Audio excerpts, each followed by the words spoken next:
Welcome, tourists, to Video Game Book Club, the show where we pick, we play, and we discuss a video game each and every month. I'm your host, Juan Pablo J.P. Gomez, and this is your co-host, Gun 15, Benjamin Tizzle Toops. Ben, today we have a great game that is exactly 6 words in its title, and it's the 6th installment of Armored Core. Armored Core 6, Fires of Rubicon. And Benny, you picked this game as the Video Game Book Club Game of the Month for February. Can you tell me a little bit about that? Man, I think, obviously, as somebody that plays a lot of video games, I am very familiar, as are you, with FromSoft, right?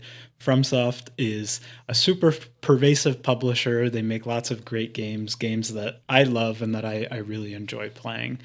So a few years ago, when they released Armored Core 6, Fires of Rubicon, as you alluded to, I was super curious about it, and I knew nothing about it. I had really never heard of the Armored Core franchise before they released this game, but I saw it got pretty positive reviews at the time. I think not like stellar, but like solid, good reviews. And I feel like since then, all the time on Reddit, on Twitter, on, everything, I've seen all these clips of the game that make it look so cool. And I was like, I just want to play it. I want to try it. Like I feel like I've never played a game super similar to this. So I just wanted to try it. And oh my God, I'm glad we did, because number one, it's an awesome game. I had an awesome time playing it. It was great. And number two, the Armored Core community has blown us away. We really at the beginning of February, we made a post on the Armored Core subreddit kind of advertising that we were playing it. And we got so many people joining the club, joining our community Discord. And honestly, the Discord this past month has just been popping off. Like, so many people playing games, hanging out in the voice channels, talking about random stuff, talking about Armored Core.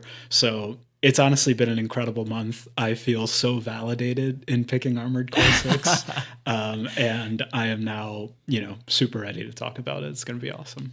It's going to be so good. Yeah, I feel like games nowadays have this kind of annoying thing that happens to them where really intense kind of like communities or just fan bases will review something really harshly because they're expecting something else. Like, I think Armored Core 6, not the problem that it had, but kind of like a disadvantage was that Elden Ring came out just a year prior. Right. And every Elden Ring fanboy was waiting for, oh shit, Armored Core 6 is going to be Elden Ring 2, And they reviewed it really harshly because they were expecting Elden Ring. But it's not Elden Ring. It's a different thing. It's a continuation of the Armored Core franchise, the Armored Core series, that FromSoft hadn't really released a game in a little bit. So it was that fan base was really excited. And once the dust settled and everyone was able to actually enjoy the game, learn all about the game, even make, crazy 5-hour-long lore videos about the game, they have coined this the best mech game of all time. Wow. And I feel like for you and me, this is really my first mech video game that I've played ever. It's kind of downhill from here, Ben. I mean, after Armored Core 6, are we done? Are we done with the mech genre? Yeah, if you start at the peak, what do you do after? So I'm a little bit worried about that because I had a really good time with the game. I think for those who aren't familiar, basically Armored Core 6, it's just a lot of missions in a row. It's just like a very mission-heavy game. I kind of have been calling it a slight like arcadey game because really all it is, it's a menu. You pick a mission, you go on the mission, it lasts 10 minutes, and then you're back on the menu, and then you pick the next mission. It's very reminiscent of like older style, either tactical games or run-and-gun games where there wasn't anything of a hub world. It's just go on the mission, go have fun, and do the thing that you have to do. And then the plot will advance in the hub just by text. And man, doing that was really good. Like, I feel like the moment to moment of the game, I didn't really realize it was going to be as fast paced, as fun. I was like, if I'm a mech and I have to walk around and run around in this open world, it's gonna not feel good. But they know that. they know that it won't, and so they kind of put you in this small, well, relatively small. Some areas are gigantic. Area with area limits, and they say, here you go. It's kind of sandboxy in a way, because they'll just put 100 different mechs everywhere in the map, and they tell you, listen, my man, go and have fun and destroy some people. And you're like, okay. And yeah, I feel like, I definitely didn't expect that, and they gave me something that was very enjoyable in the moment to moment. Yeah, 100%. I mean, like we said, I've never played really a mech game. You've never really played a mech game, but immediately upon playing the game for the first time, it struck like a deep chord within me, because if you're in the Video Game Book Club Discord, which you should join if if you enjoy the show, for sure. But if you are in there, last sometime around last year, we shared like our top 25 games of all time.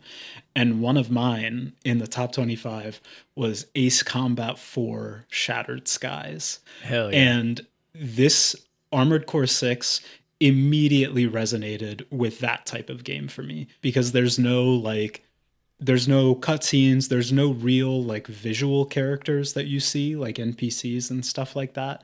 It's all like audio logs and radio communications. And when you're in the mission, you hear the communication from the enemy, and they're talking about, oh, here he comes, get ready, batten the hatches, whatever. But it was like, it just immediately clicked for me on that level. So I said it like as soon as I started playing the game, I was like, I'm getting some serious Ace Combat vibes from this, and to me, that's a great thing. Like I kind of love that style. So yeah, I mean, just like a great first impression for me, 100%. Dude, I now that you're talking about Ace Combat, I'm a little bit like upset that at the end of I've never played Ace Combat, I'll just say that, but my brother is a big fan, and we had Ace Combat 4 for the PS2, and I watched him play. And I think recently we were hanging out, and he was playing probably one of the latest Ace Combat games on his Steam Deck.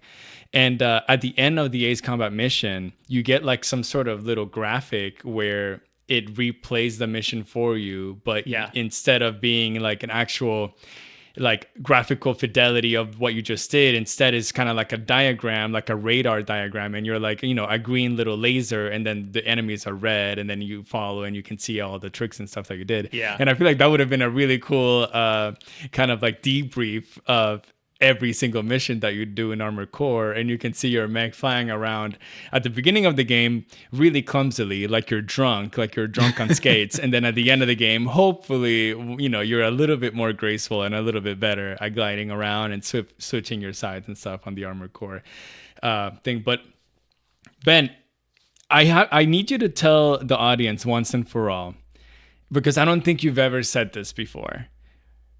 What's your favorite FromSoft game of all time? Like, I don't think anyone knows actually what it is. Oh man, I mean, Dark Souls 2, obviously. No, I'm kidding. No, my favorite. Dark Souls 2 is good. Fair. I'm not here to argue. My favorite FromSoft game is Sekiro: Shadows Die Twice, for sure. And if you had to say,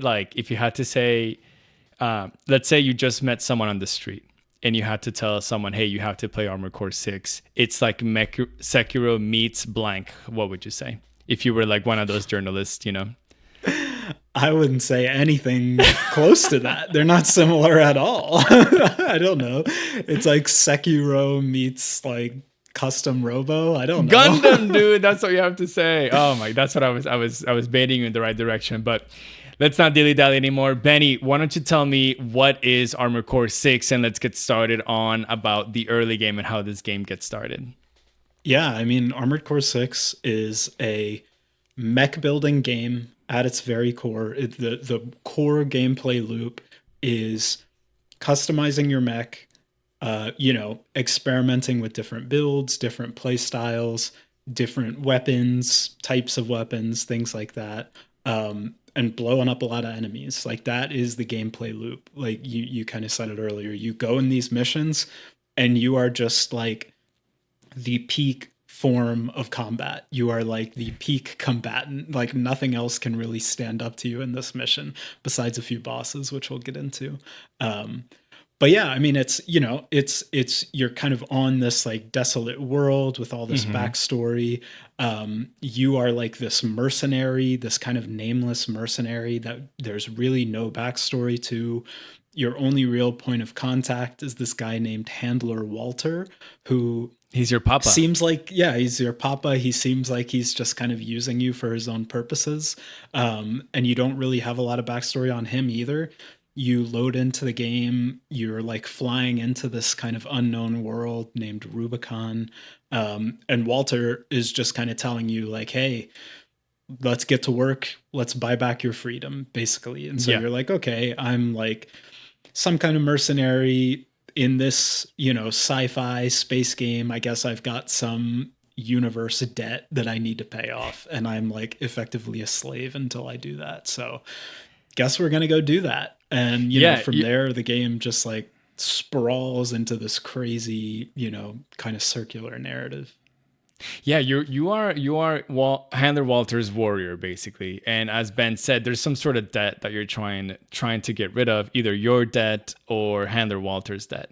And so you just listen to what he says, and in between the missions, he just debriefs you about how there's all these different corporations in this planet, and they all have these different missions, and they need extra support from these like, you know, really like strong, I guess, augmented humans, that's how they call them, to deliver these missions for them. And so there's really like 4 different sections in the game. There's Arquebus and Balaam, who are 2 like big corpos, and they're like opposing each other. There's the Rubicon Liberation Front, the RLF, and they're like Rubiconians, or, you know, people that don't want the corporations to be in their planet, kind of stealing all their resources. And then there's the PCA, which is kind of like the international or space national interplanetary like kind of like, you know, agency who governs all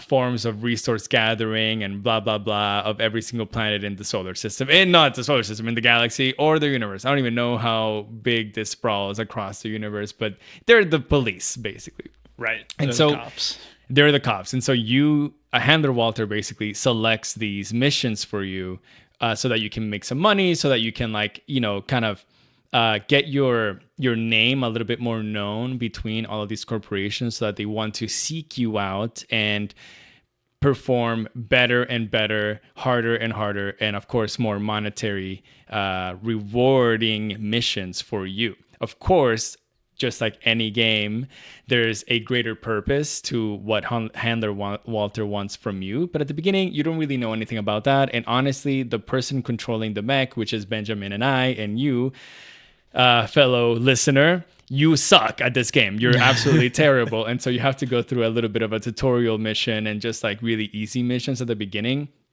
Ben, what I wanted to first touch on in this game is kind of like the HUD in general and the UI of when you are actually playing the game in battle.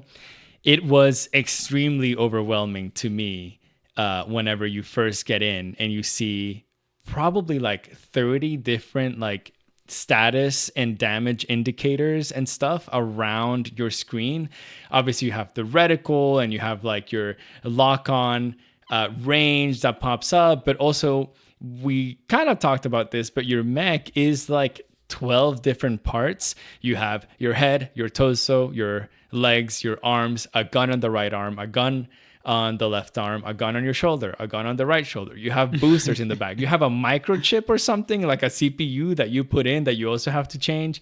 You have a domain expansion like in JJK that you can use. And all of these things are customizable, and all of them have a status indication in the screen for you to know if they're on cooldown, if you can use it right now, how much ammo you have left, because there's ammo in this game. And it's just, oh my God, I didn't really know what I was looking at. Besides that, you have to be able to control your mech well. So I wanted to see, like, was this game as overwhelming to you as it was for me at the beginning? I mean, super overwhelming for sure. Like, it's just, I think the most overwhelming thing is the first time you open like the garage menu, the Oh AC god, yeah. customization menu, and you see how many parts there are to the AC. Like, you like the list you just covered, among others. Um, and everything has so many options. There's so many different play styles. Everything has stats that all interface with one another and all affect each other. So it's so overwhelming. But I think one thing that the game does do well to help kind of introduce you is it starts you off with like a pretty decent kind of all-arounder mech. Like the mech you start out Sure. with does everything okay. Like you've got kind of a basic machine gun, you've got some rockets that lock on, you've got a melee weapon. So it starts you off with like a pretty solid foundation where you can kind of get used to it, get used to that play style a little bit, see how you mesh with it. And then slowly it starts kind of introducing these alternate play styles with, different types of legs and different, arms and weapons and things like that. So I think it does a pretty good job like getting you into the game, and getting you into that customization aspect of it. Definitely overwhelming though, like definitely overwhelming, especially with the HUD elements, like you said. But I think again, they do a pretty good job there. Like I think the HUD in general is like very well designed and how Oh, everything is kind of centered around like the center reticle, and you can kind of like your eyes can be locked in on the enemy, but it's set up in such a way that like the little indicator that tells you if your missiles are ready to fire or if your gun is able to be reloaded is kind of like in your peripheral vision. So you can be locked in on the enemy, dodging and seeing where they're going, and just kind of have like an intuitive sense of where your weapons stand at all times, basically. And I think that was a super, super smart thing to do, and like increases the playability so much. So very overwhelming, a lot to take in when you start playing. But honestly, I feel like they navigated it pretty well. they really did. I actually was wanted to start the conversation with saying how overwhelming it was, but the more I thought about it, the more this is like the peak, I think, of ISA 18.2. And if you don't know what that is, you're not a control systems I engineer, do which is not. okay, but I am. And that is the international, basically, guide of how you put alarms on a screen for an operator to see and operate, a manufacturing facility, a plant, or whatever it is. And this is perfectly aligned with that international guide for alarms, ISA 18.2. If you want to read it, you shouldn't, but it's cool. Sounds I have sounds to read it all riveting. the time. And basically, one of the major things that it says is that everything that is like working in normal territory, basically like everything that is as you expect it to be seen, has to be in one color. Because as soon as something needs to alarm or it needs to put your eyes in a different place on the screen, you need to put a red color or a yellow color that is very contrasting with everything else that you see so that your eyes go that way. And so everything in the HUD is white. And again, this is very arcadey. It looks like arcade font and it's very white, like you think of like a regular arcade. But whenever your gun is overheating or whenever you're reloading, you see an overheat alarm on your like right hand corner, which really you never look at your right hand corner. But because it's the only red thing on the screen, you immediately look at it and you say, oh, okay, I can't use my my right trigger right now or something like that. Or, oh, I'm overheating right now, I have to wait. Or, oh, I don't have any more ammo, something's happening. They use then yellow and light and like cyan little triangles, warnings to tell you that there's something else not on your HUD, but on the screen that you have to go check out. And Benny, that is also in ISA 18.2. It's amazing. Like Oh my god. genuinely, like they hired someone to put this engineering international guide of alarms in the game. It's actually kind of incredible, and I really was really happy to talk about it because that is my day-to-day life. That is so And funny. it just made me really excited to see that. But Ben, once you're in this game and once you're kind of gathering a little bit more information on the missions that Handler Walter is sending you, can you tell me a little bit of what is the stance of the planet of Rubicon? And, as Raven, which I'm saying his name, or 621, as I'm navigating these missions, am I leaning one way? Am I leaning another way? Is the game wanting me to kind of decide who is the good guy here and who is the bad guy? Yeah, so when we are rocking up to Rubicon, it seems like things are in like a big state of flux.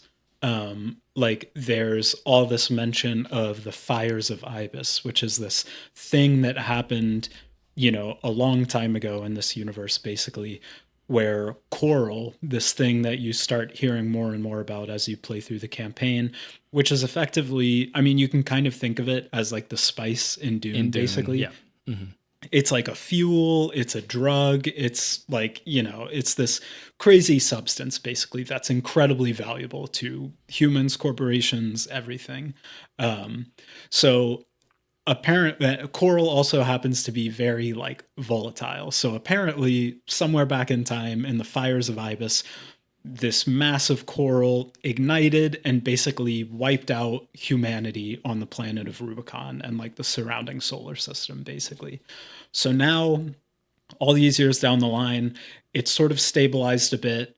Rubicon has stabilized. The coral is starting to kind of increase again. And with Yeah. that, all the corporations and all the people are coming back to Rubicon to try to control it, basically. Where there's coral, there's money, and there's battle, and there's bad things, Exactly. So we, as our little mercenary and handler Walter, we rock up to the scene and we're just like, we're here to make some money, baby. We are here. We are here for the highest bidder. So yeah, I mean, kind of going on what you said, like picking between factions and things like that. In the early part of the campaign, there's really not a lot of that happens because you are available to the highest bidder. You're not really picking between factions early on in the game. You're like, oh, Arquebus has a mission. Great, I'll do that. Oh, Balaam wants me to do that. Sure, I'll go do that. Oh, Balaam wants me to attack Arquebus. Great, I'll go do that. And then the next mission is Arquebus hiring me again. So, okay, whatever. If they're cool with it, I'm cool with it. As long as the checks are cashing, right? So it's like, you're competing with you're just this little guy caught in the middle, right? You're caught in the middle of all of these different forces on this planet, and that's really how a lot of the early to mid part of the campaign kind of unfolds. You're doing all these different jobs. One of the really interesting things that happens is kind of early in the campaign, there's this massive coral explosion, and after the explosion you kind of get caught in it. And after that happens, suddenly there's a voice in your head named Ayre, who introduces herself as a Rubiconian, basically. She's a former Rubiconian or something. And she's in your ear. We think she has something to do with the coral, probably because she showed up right after the explosion. So now there's even more voices in your head, right? You have Handler Walter, who's leading you on all these missions. You have Allmind, who is like the computer system that kind of acts as your support while you're going about things. And now you have Ayre, this kind of voice in your head that is representing almost like the Rubiconian side of things. Who is kind of directing you as well. So really, you're just getting pulled in all these different directions. But you really don't have to start making decisions about like who you want to support and what you want to do until like much later in the campaign, I would say. Can we talk a little bit about how Ayre is so powerful, but how? Like, how can she access all of my missions? And every time there's a communication being received, she's like, hey, we're receiving a communication from Handler Walter right now. I'm like, are you in the computer? Where are you? You're in my head. You're in the computer. You're inside my mech. You can take over mechs. What is happening, Ayre? So talking about like making decisions and stuff, you don't really make decisions, but you start liking some people more than others. Of course, yeah. Arquebus seems like the most annoying corporation and faction in general because every time they talk to you, they kind of talk down on you. Right. Then Balaam and the GX mercenaries, because they always are gun and then a number next to them. You're gun 13 because Michigan, one of the main guys from Balaam, is telling you that he kind of wants to crown you gun 13 Raven. They are a lot more fun, and most of them, they're a lot more fun. They seem a little bit more interested in just like having like good camaraderie and like a brotherhood kind of that, at least that's kind of the vibe that I got. If you have seen Band of Brothers, it kind of seems like it's just like a bunch of Band of Brothers just in Rubicon, For sure. being mercenaries. You have Ayre, you have Handler Walter, of course, and then you meet in the second chapter the RAD. And the RAD is kind of like a kind of black market arms dealing and drug dealing faction that is also involved in everything. So there's a ton of factions. They're led by Cinder Carla, and she kind of messes with you a little bit, but then slowly every single faction has a lot of respect from you because they keep putting you in really dangerous and in really dangerous situations that are definitely going to go against you, but you keep winning, of course, because we're the best and we're Raven. And, you know, you get thrown against these gigantic bosses and then you keep defeating them. And they're like, what? This freelancer got them? Freelancer, you have my respect, you know? Yeah, one of the big moments in that is, I think it's at the end of chapter 1, so it's pretty early in the game. There's five chapters if you're unfamiliar. But at the end of chapter 1, there's this there's this RLF, Rubiconian Liberation Front, facility called the Wall, and it's this massive wall that they've built up, and it's super heavily fortified, and it's defended by this like massive mech. And Arquebus hires you, Raven, on to infiltrate the wall and to like capture it for Arquebus, basically. And in doing that, you're paired up with this guy called Rusty, V4 Rusty. And Rusty, you know, like JP said, Arquebus is very like haughty and kind of talks down to you, but Rusty is very like plain spoken. He calls you buddy. He's like very personal. So you immediately connect with Rusty, and he kind of goes with you on this like mission that, you know, people are treating as impossible, essentially. And you get it and you go through it and you're fighting this giant boss, and midway through Rusty's like, oh, something's happening, I gotta go. And so he leaves you with the boss. And, you know, of course, you're the player, you defeat it, obviously. And then Rusty messages you afterwards and is like, hey, buddy, Arquebus was intending to like sacrifice you there, but you did it. You won. And now you are the wall climber. You are the wall climber. You defeated the wall. You climbed the wall. You captured it for us. And like for the rest of the campaign, everyone refers to you as the wall climber. So it's like this, I don't know. It's a really cool moment where it like reinforces that kind of, that like, you know, how people see you in the game, the reputation that you're building. You're the wall climber. Like, you are the wall climber, bro. You did it. So I don't know. It's cool. It's cool kind of how they go about that. It's really cool. There's I'm gonna get ahead of myself a bit, which is fine. I think there's a mission in chapter 4 where you do have to decide if you're going to join or like if you're going to fight against Arquebus or against Balaam. And if you choose to fight against Balaam, you fight against Michigan and other guns of the red guns, I guess, of Balaam. And in that mission, everyone's like, oh, we're going to defeat him easily. And Michigan keeps giving you like laurels basically and saying like, no, you don't understand. This guy is the wall climber. He is the best mercenary that we've ever seen in this planet. If you manage to defeat him, oh my God, the reward that I will give you will be so grand. And I will even give you a medal because this guy is amazing. And it feels so bad fighting Michigan and having to defeat him and kill him, even though he's literally your biggest fan, your number one fan, which is really sad. But speaking of all these characters, Ben, the voice acting in this game is really something special.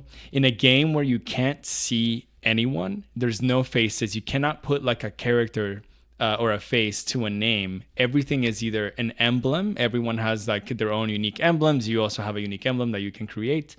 And besides that, there's nothing else, just a name and a voice. And often in games, you kind of have to rely a little bit on seeing someone's face to understand their emotion that the developer is trying to convey into you. You know, this person being sad or this person being happy or whatever. And by doing so, you can kind of understand the flow of the conversation a little bit better. But in a game like Armored Core, where you cannot do that, you really have to rely on the being excellent at delivering that communication and that emotion through voice acting. And the voice acting in this game is amazing. And there's a moment in chapter 3 where actually Arquebus, Balaam, RAD, and yourself are all working together to defeat this gigantic worm, kind of like a dune worm. Again, there's a lot of dune in here. Yeah. And Rusty, he is manning this like giant kind of like, I don't know, gun. I don't even know what it was. Just this gigantic gun that is throwing a huge bullet or bazooka bomb, whatever it was, against this worm so that it could kind of like get him down and then you can deal some damage. Not only was the voice acting probably the best of the game in that moment, but the audio quality and the audio design of the developers playing around with how would Rusty sound via radio communication when he's manning this gigantic laser beam and he is taking out the limiter, bringing this laser beam to 150% output capacity, and then speaking to you while he's doing that is genuinely one of the most exciting moments of the game. The sound design in that fight particularly is like some of the best sound design that I've heard in gaming. Like there's the ice worm, which is super loud. There's music in the background. There's missiles and things and guns flying everywhere. And then, like you said, you've got Rusty off in the distance manning the railgun. You know your mission in the mission is to like disable the worm's shield so that Rusty can hit it with the railgun. And there's probably one of the coolest moments in the game, in my opinion, which is at the beginning of the worm fight. The worm, you know, you disable its shield, it comes up through the ground and like, you know, towering above everyone, and all of a sudden this loud cacophonous, you know, all these noises drop out and it's silent, and you hear Rusty come on the comms and go, "I won't miss," and then just boom, the railgun nails the worm and you get in there and deal a bunch of damage. I got like chills the first time I heard that. Like I don't know, that fight was just like incredible in terms of how they designed it with the sound and voice acting and everything, like you said. It was. There's also a moment where V2? I think V2 Pater or V3. I think it's V2 Pater. Pater's like his number changes a lot. His number changes a lot. Yeah. His number does change a lot. Spoiler alert. Yeah, but Pater, he has a message that he's trying to give you from Rusty. And so the voice actor of Pater actually does an impression of Rusty to deliver this message to you. And every time I heard that, because I had to hear it 3 times, it was so good. I was like, wait, I like this. And there's a particularly, you know, kind of mini boss character, kind of easy mini boss character in chapter 2 called Mad Stomp. And when you defeat him, he just yells Mad Stomp at you. And it is just so funny. Besides the voice acting being really good, this game, Ben, is riddled with aura farmers. Who do you think is the biggest aura farmer in this game?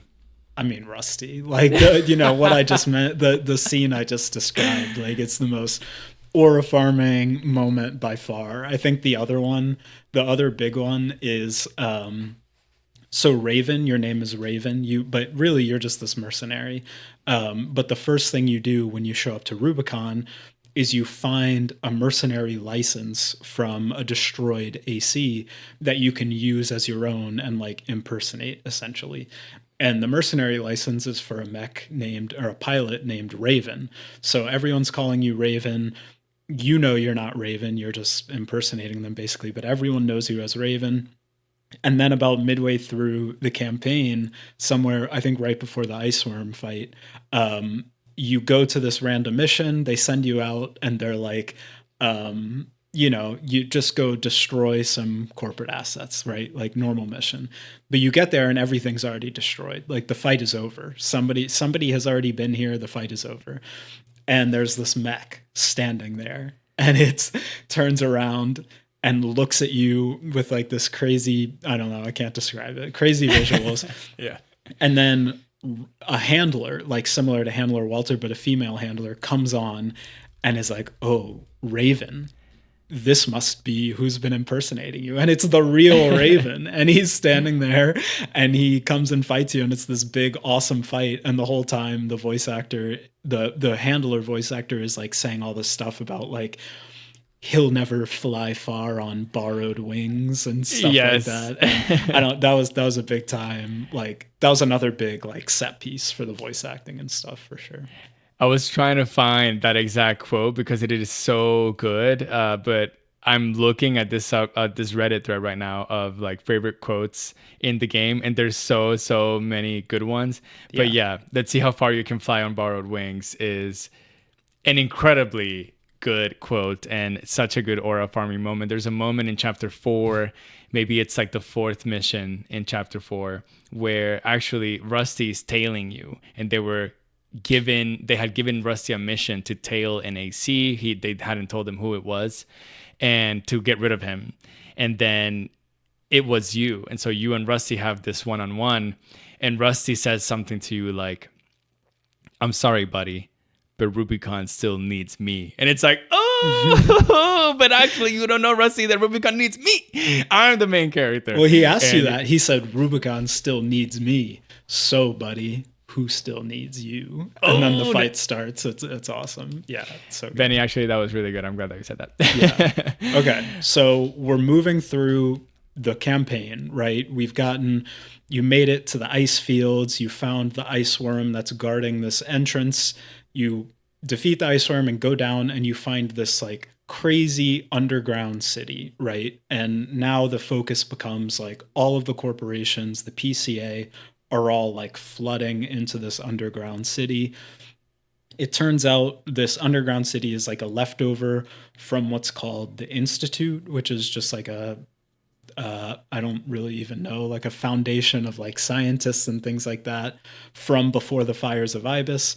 And this city is like a crazy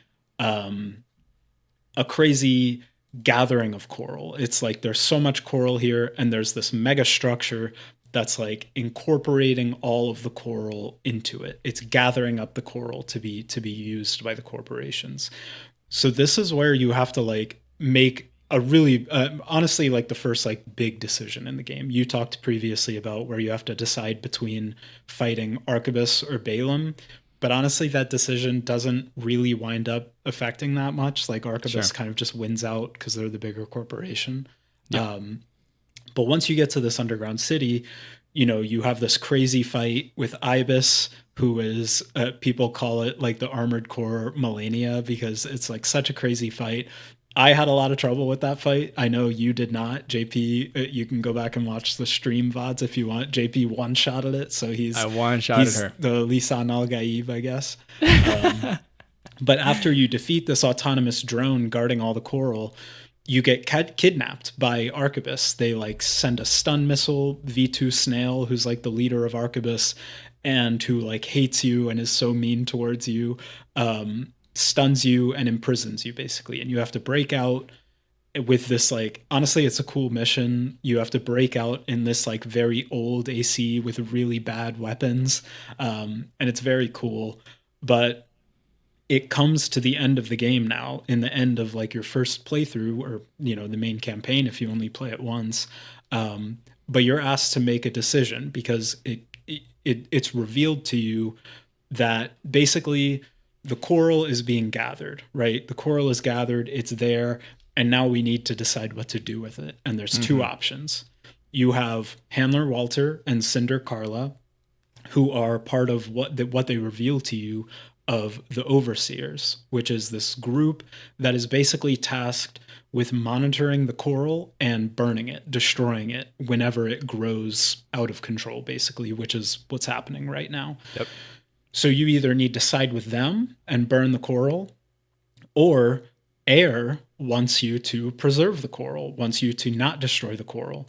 So that's the real big decision at the end of Act 1, is if you're going to side with Handler Walter and Cinder Carla, who kind of, are you going to dance with the one that brought you? Or are you going to go with the voice in your head of Ayre, who says that she's this like Rubiconian, she's part of the choral. She talks about her brothers and sisters in the choral. Like, it's very odd. But what did you do, JP? What was your decision at the end of the first playthrough? I had said ever since I started the playthrough that I was going to be an airhead. I was going to be an airhead and I was going to do whatever my mamacita in my brain was telling me to do, And if Ayre said we have to fight Handler Walter, I'm going to fight Handler Walter. I feel like in the first playthrough, to be honest, I was just like slightly annoyed that everyone was bossing me around, even though that's literally the point of being a mercenary, is that you pick contracts and you have all these different bosses and you do whatever they tell you to do. And I don't know why I was like, no, I don't want to do that. I want to be my own guy. I want to be free. I want to be the Raven, So I was all into being with Ayre, freeing the Rubiconians. The coral is kind of like a sentient material, and all of these consciousnesses from the Rubiconians are floating and living in the stream of the coral. The only way and why you and Ayre are connected is because of that coral-like explosion that happened in chapter 1 of the game. And so I was like, yeah, let's free all these Rubiconians from being exploited by the corporations, and let's see if maybe they can grow. We can live harmoniously between humans and coral, which, you don't know. What Ben had said earlier is that coral is extremely volatile and it is ever expanding. It's going to eventually, maybe potentially, could consume literally the whole universe, could ignite and kill every single thing in the universe. And that is really scary. So obviously the potential of that even happening is what the overseers are trying to prevent. But I said, but what if it doesn't happen? Certified airhead. Certified airhead. I was like, yeah, mamacita, let's do it, airhead. Let's do it. What did you decide? Of course, in classic fashion, I chose the other decision. Very pragmatic. I chose to sit, but it's really not though. Like I don't know. I chose to stick with Handler Walter and Cinder Carla, just because Dance with the one that brought me. Basically, like I already said, it was between the people who I knew or the voice in my head of mysterious origins. And I was like, I think maybe in my first playthrough, I wasn't like super tapped in with the lore yet and things like that. So I wasn't really taking into account like, the coral and the sentience and all that stuff. And I was just like, I don't trust the voice in my head, man. I'm going with Handler Walter and Cinder Carla, obviously. But honestly, like I don't know. So I like that ending, and the ending is like, it was hard. I think siding with Handler Walter and Cinder Carla is the harder of the two endings, because you have to fight Ayre. Ayre takes control of this like crazy AC, and it's a very difficult fight, honestly. Especially I think if you pick it in your first playthrough. But yeah, so I sided with Handler Walter and Cinder Carla, the overseers. We crashed the giant ship into the coral reserves and destroyed the solar system. Again, we basically repeated history of the fires of Ibis, which is now, there's a new one. Now it's the fires of Raven. We basically just reset everything, and nothing has really changed. The game is literally called Armored Core 6 Fires of Rubicon, and they didn't say Fires of Rubicon once. I was like, come on, this is the perfect opportunity to say, even if he says, Handler Walter tells you at the end. It's all of the fires of Rubicon. It's the fires of Ibis and now the fires of Raven. All right, you're right. Okay, I don't have a comeback for that. You're correct. I want to hear him say Fire of Rubicon. But how did you feel about your ending? My ending, it was fine. It was good. It was a very like, it didn't give me hope, and it didn't leave me hopeless either. It just kind of, my ending, what it feels like, obviously you go through all of these, you go and defeat Cinder Carla and Chatty. I miss Chatty. That was really sad.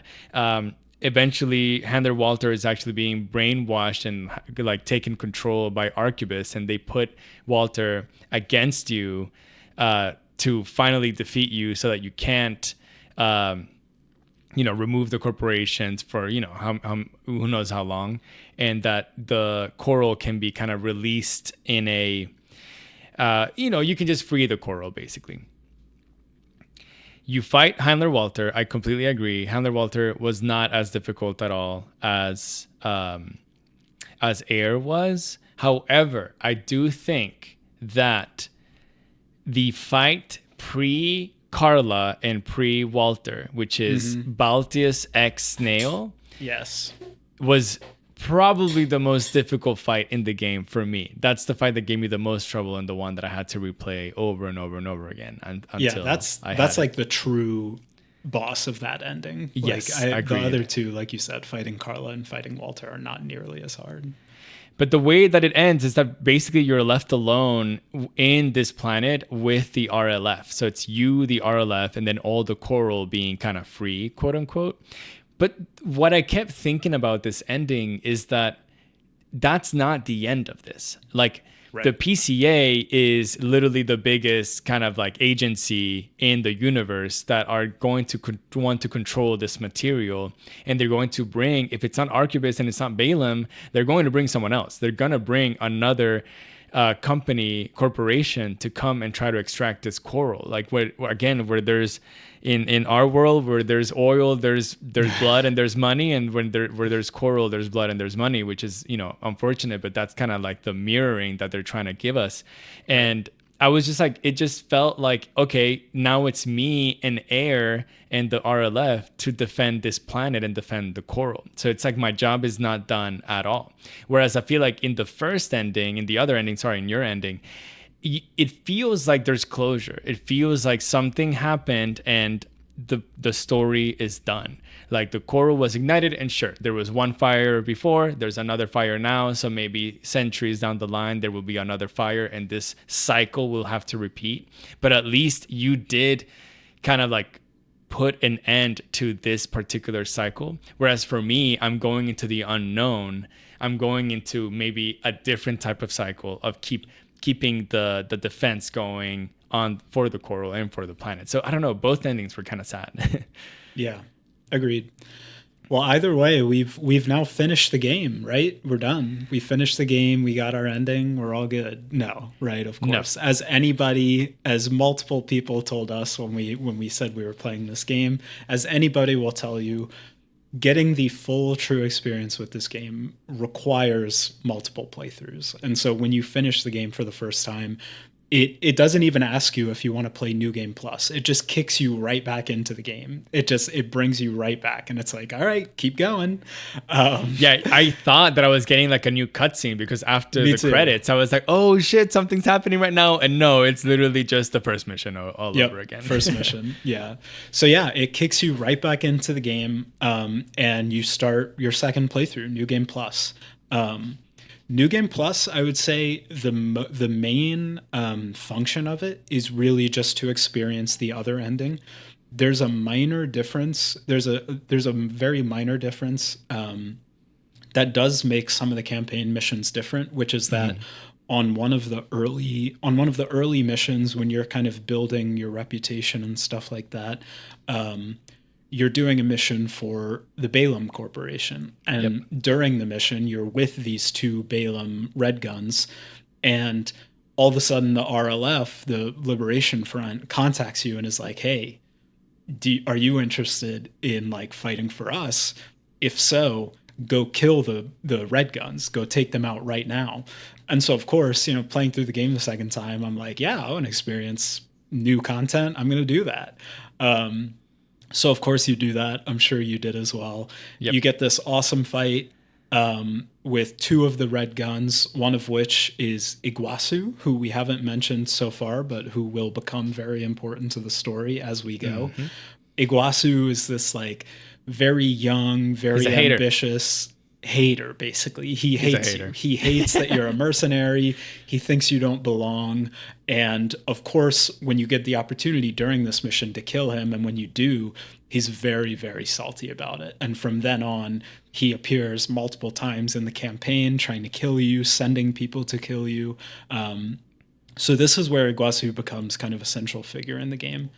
But Yeah, from I there, think New Game yeah, Plus in general, it's like the way that you experience it, I think is the way that maybe the game intended you to experience this, because you actually get a lot of these little RLF things going on in the second playthrough, where I think doing the Ayre ending as your second playthrough kind of feels a little bit better, because you've been siding with them and you've been siding against the corporations a little bit more on the forefront than in the first playthrough, where you don't really know what's going on. You're doing missions for both corporations and you're kind of fucking with either one of them because the other one wants you to. But in this one, it's a little bit more purposeful that you are going against them, and you have extra missions, like, or extra little side things to do, like this one where you're just purposefully like against both Arquebus and Balaam.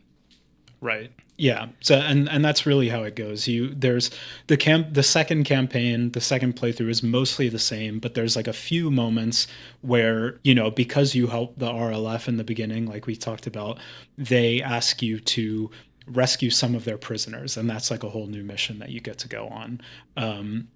They ask you to like defend some of their sites. You get a little more with Cinder Carla. So in this playthrough as well, Cinder Carla requests that you like come help her at the RAD facility, and during that, Iguazu shows up again because since you beat him earlier, he's now kind of an outcast, and he's trying to like pick up additional mercenary work, and he shows up and sees you, and of course like flies into a rage, and there's this awesome fight.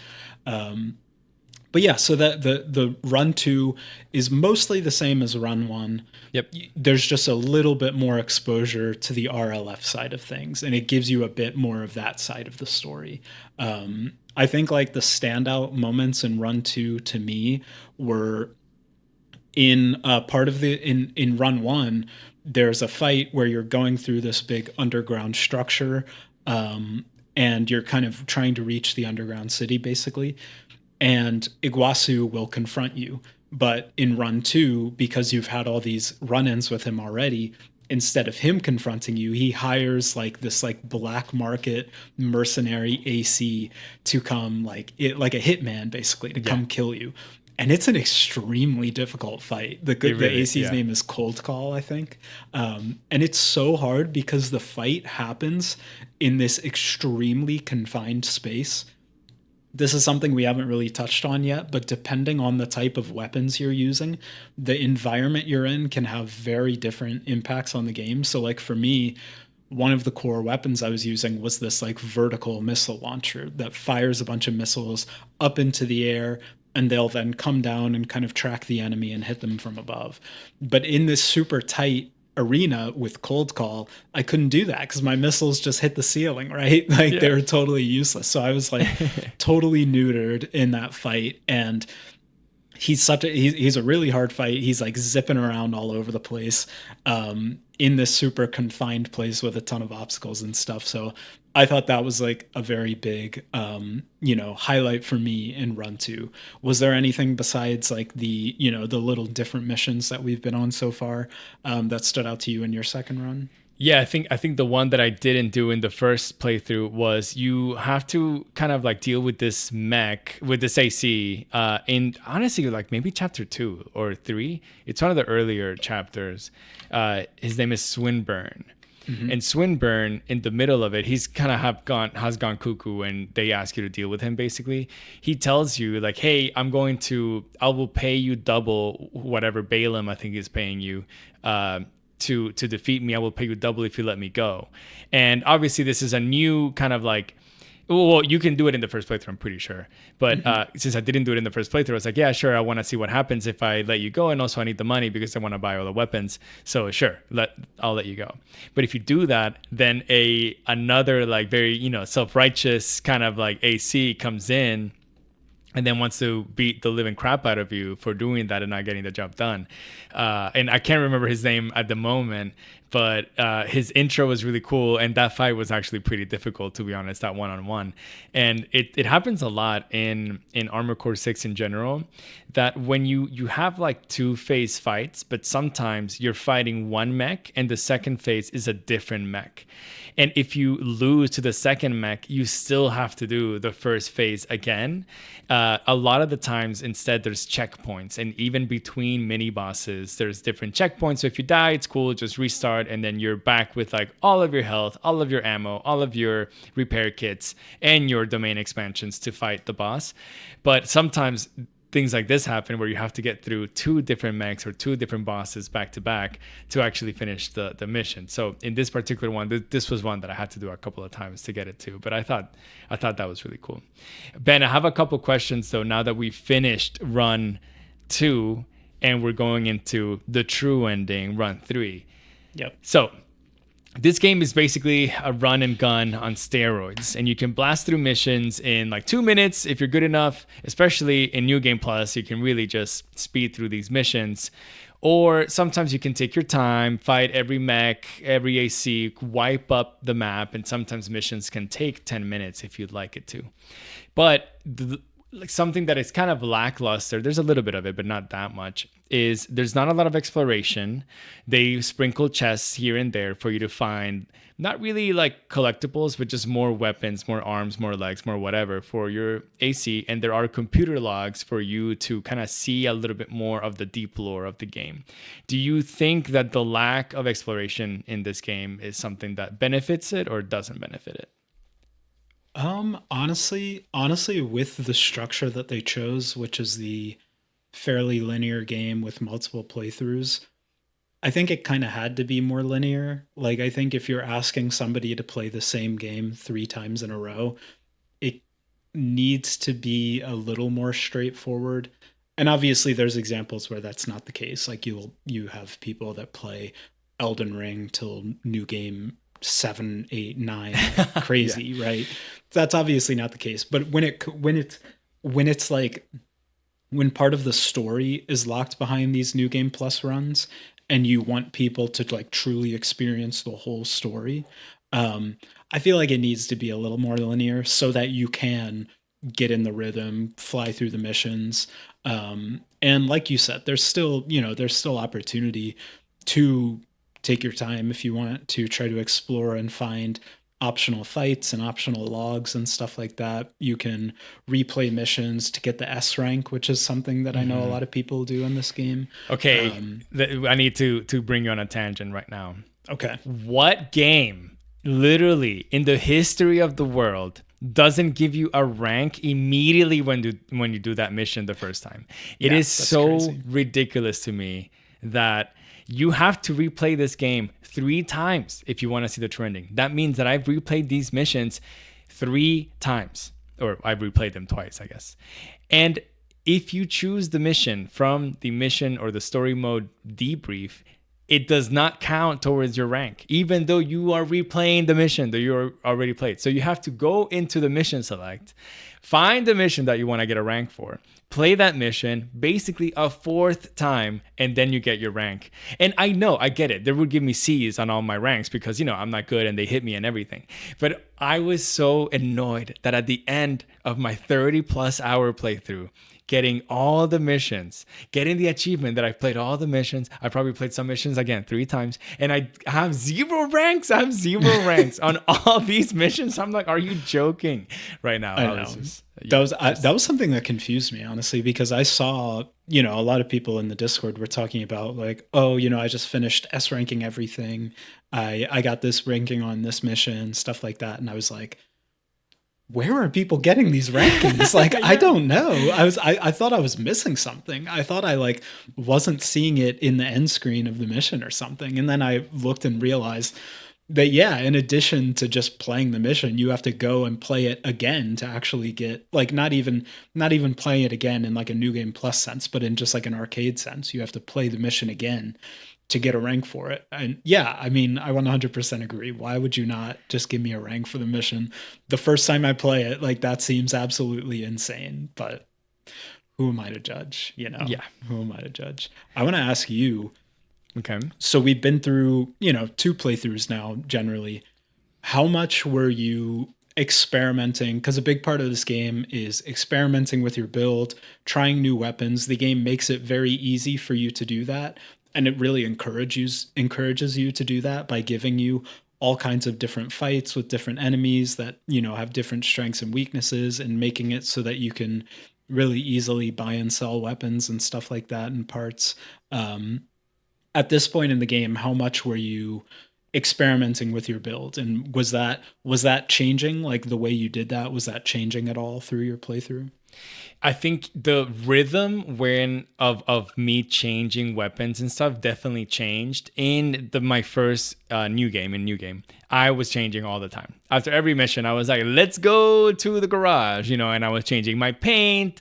I was choosing different emblems. I was like, "Ooh, this emblem's cool. I'll change that." Obviously, I was changing my guns. I was buying guns. You have not a lot of money in the first playthrough, so really you can't buy everything. So whatever I wanted to buy, I wanted to try, I would do it. I was changing my legs, my torso, my arms, everything. I think honestly, everything in this game is viable, and they have like done a stellar job in making everything viable. But because everything is viable, it's kind of overwhelming a little bit once you have all of the options available to you to choose the mech that you want.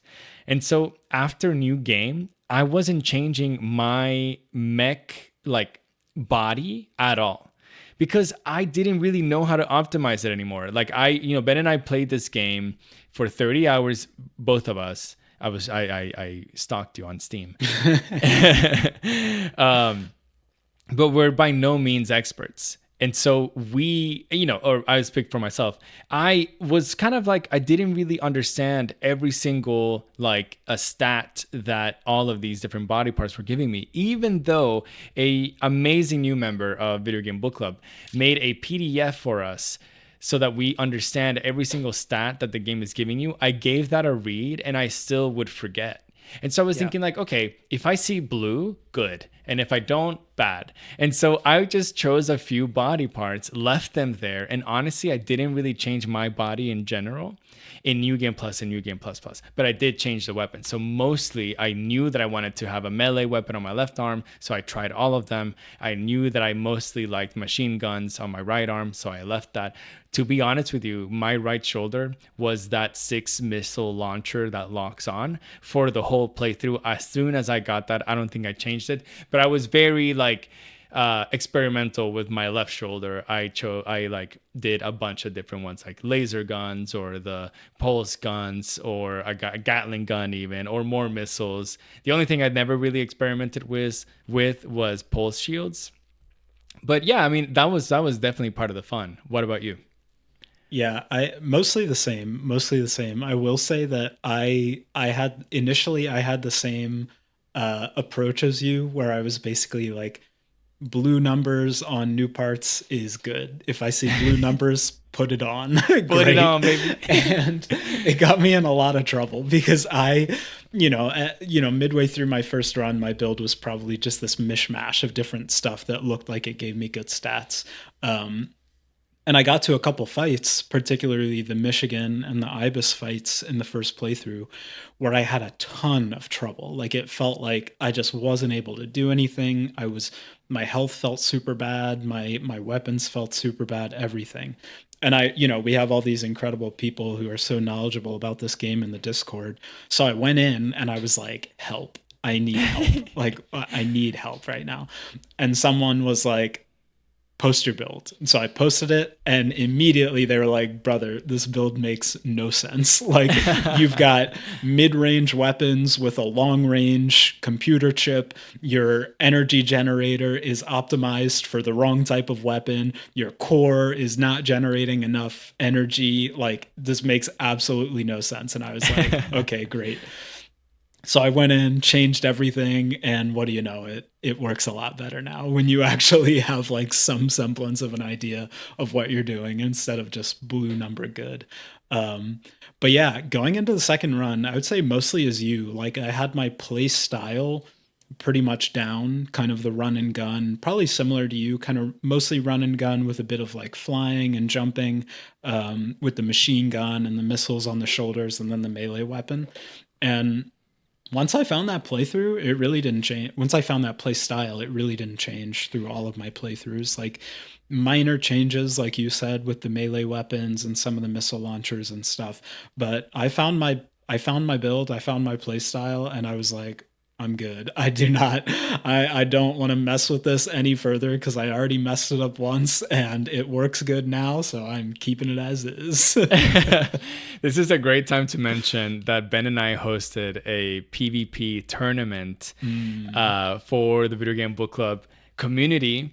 And we saw so many different build varieties in that tournament just by the 6 players that played in this tournament, and a bunch of people were watching. So thanks everyone for being there and enjoying that tournament as much as Ben and I enjoyed it. But that's when I was like, oh my god, so many things are viable. You know, like there was someone who had like drones flying around and shooting lasers everywhere. We had, of course, our main man Joe was literally a tank on, you know, and with 4 Gatling guns, and he was just like a monster of HP, super tank. It was really fun, and we had really quick shotgun users, and then Ben and I kind of using a very similar play style of kind of like all around, like some sort of assault rifle, machine gun, and then missiles. Ben, I have one more question before we get going into New Game Plus Plus. How do you feel about the boss variety in this game in general? And is there anything else you were hoping to see in terms of big bads? No, honestly, I feel like the boss variety was really good in this game. Like the bosses come in so many different shapes and size. There's so much variety to the mechanics of the boss fights. Like there's the very simple kind of one-on-one AC versus AC, which are awesome. They feel like, you know, 1v1s, you know, it's very personal, it's very in your face. And then there's the style where it's more like, you know, kind of a bigger enemy, like your Baltius, like one you mentioned, and one that I know a lot of people struggle with.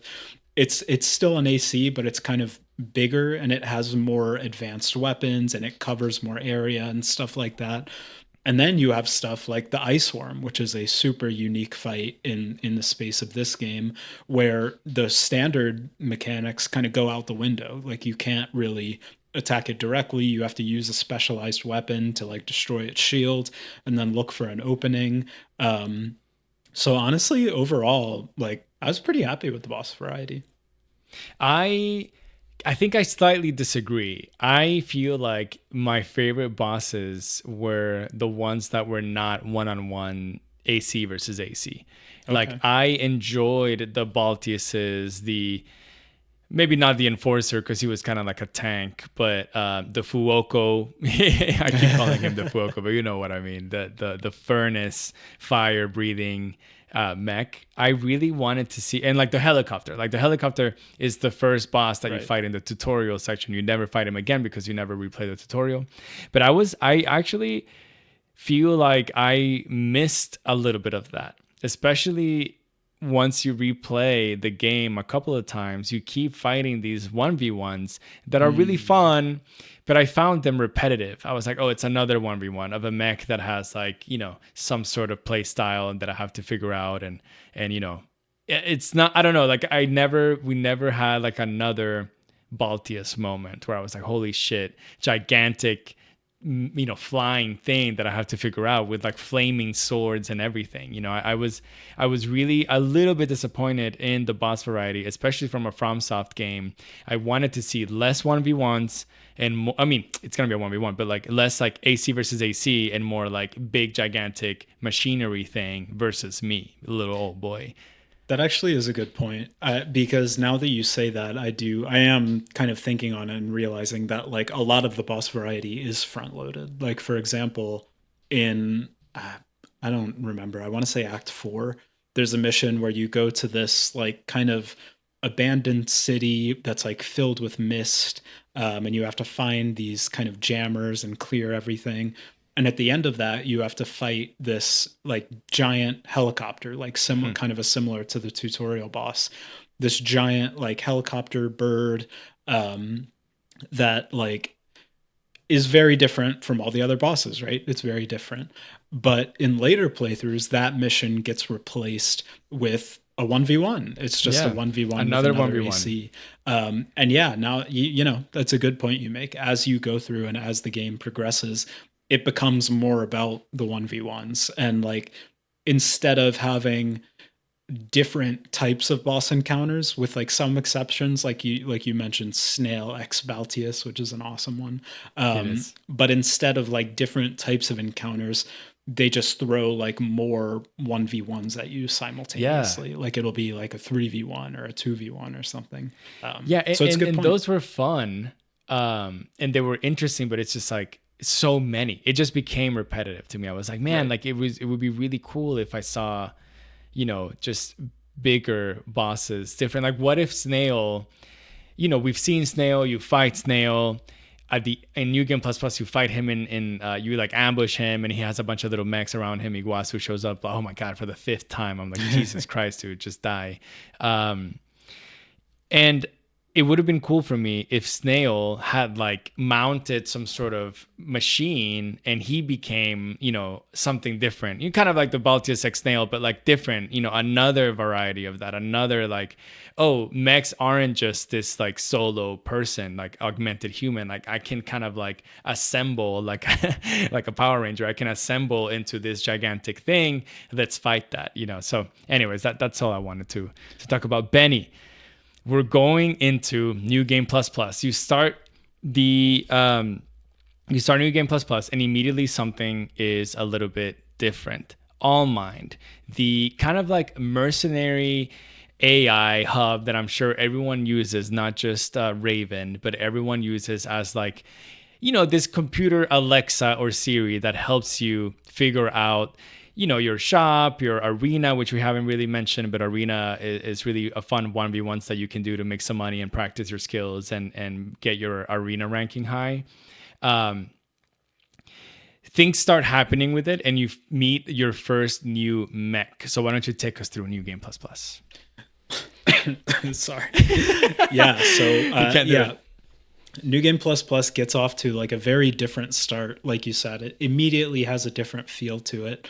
On one of the very kind of early missions that you go on, there's an opportunity to take out like an RLF mining ship that's been weaponized. That's what you do in the first 2 playthroughs. You just take out the ship.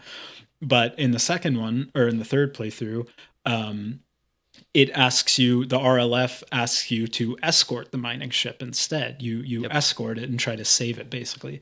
But when you get there, it's under attack from all these autonomous machines. These autonomous machines are going crazy. They've destroyed the ship already, so you've already failed in your mission, and you just have to destroy the autonomous ACs and get out of there. So immediately it's like, okay, things are different. Was tough as hell too. It was tough. So things are different now, and you know, something's going on.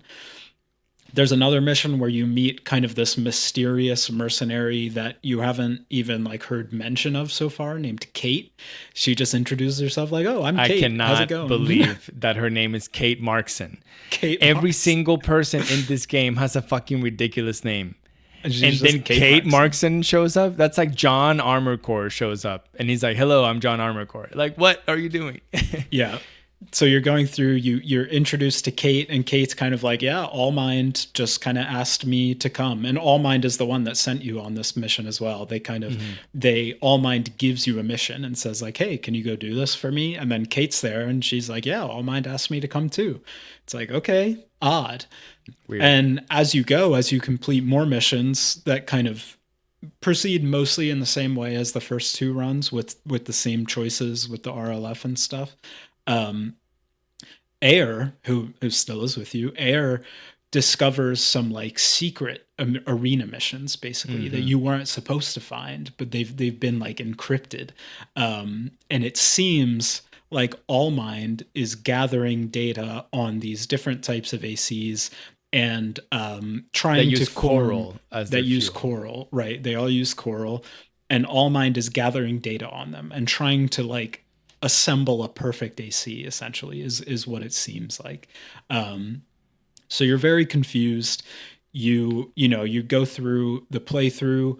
There's All Mind is directing you to do different stuff like prevent the corporations from exporting any coral. The corps are trying to like leave the PCA, and the corporations are trying to leave with coral, and All Mind wants you to stop it. Um, this kind of goes along with an idea that All Mind starts mentioning about something called choral release, is what seems like the big plan is. We don't really know what that is at this point. But those are kind of the main things that happen in the third playthrough up until the final act, which we'll talk about in a second. But you know, you prevent the export of the coral. You try to escort the mining ship. It doesn't really work. You at one point you also confront sort of a spy named V3 O'Keefe, who is an Arquebus member, but it seems like is sort of a spy for All Mind. But he's in the process of like defecting back to Arquebus, and All Mind sends you to go kill him before he can do that. So that's about kind of what's happening. Like All Mind is just kind of in the background of all of this stuff. There's the things happening in the arena that are kind of pointing towards All Mind developing some sort of AC. You are kind of trying to take steps to thwart the corporations, it seems like, in some ways. And the main difference, I would say, comes at the end of Act 4, when normally you would be sent to fight Ibis at the Coral Convergence. Something else happens. Do you want to tell us about that, JP? Yeah, instead, basically, All Mind takes over all radio communications, and you lose communication between Walter and yourself. You can't hear anything, and actually the game eerily becomes really quiet, where usually the game, that does not happen.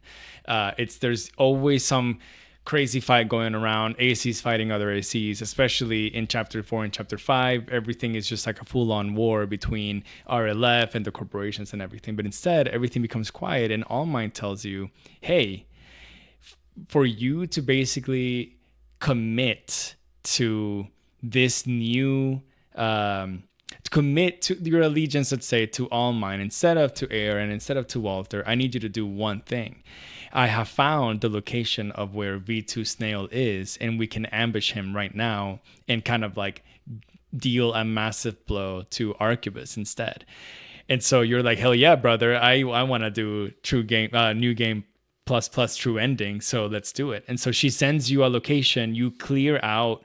I thought it was really cool also that like you're still in the same area and replaying the mission as if you're replaying the same mission.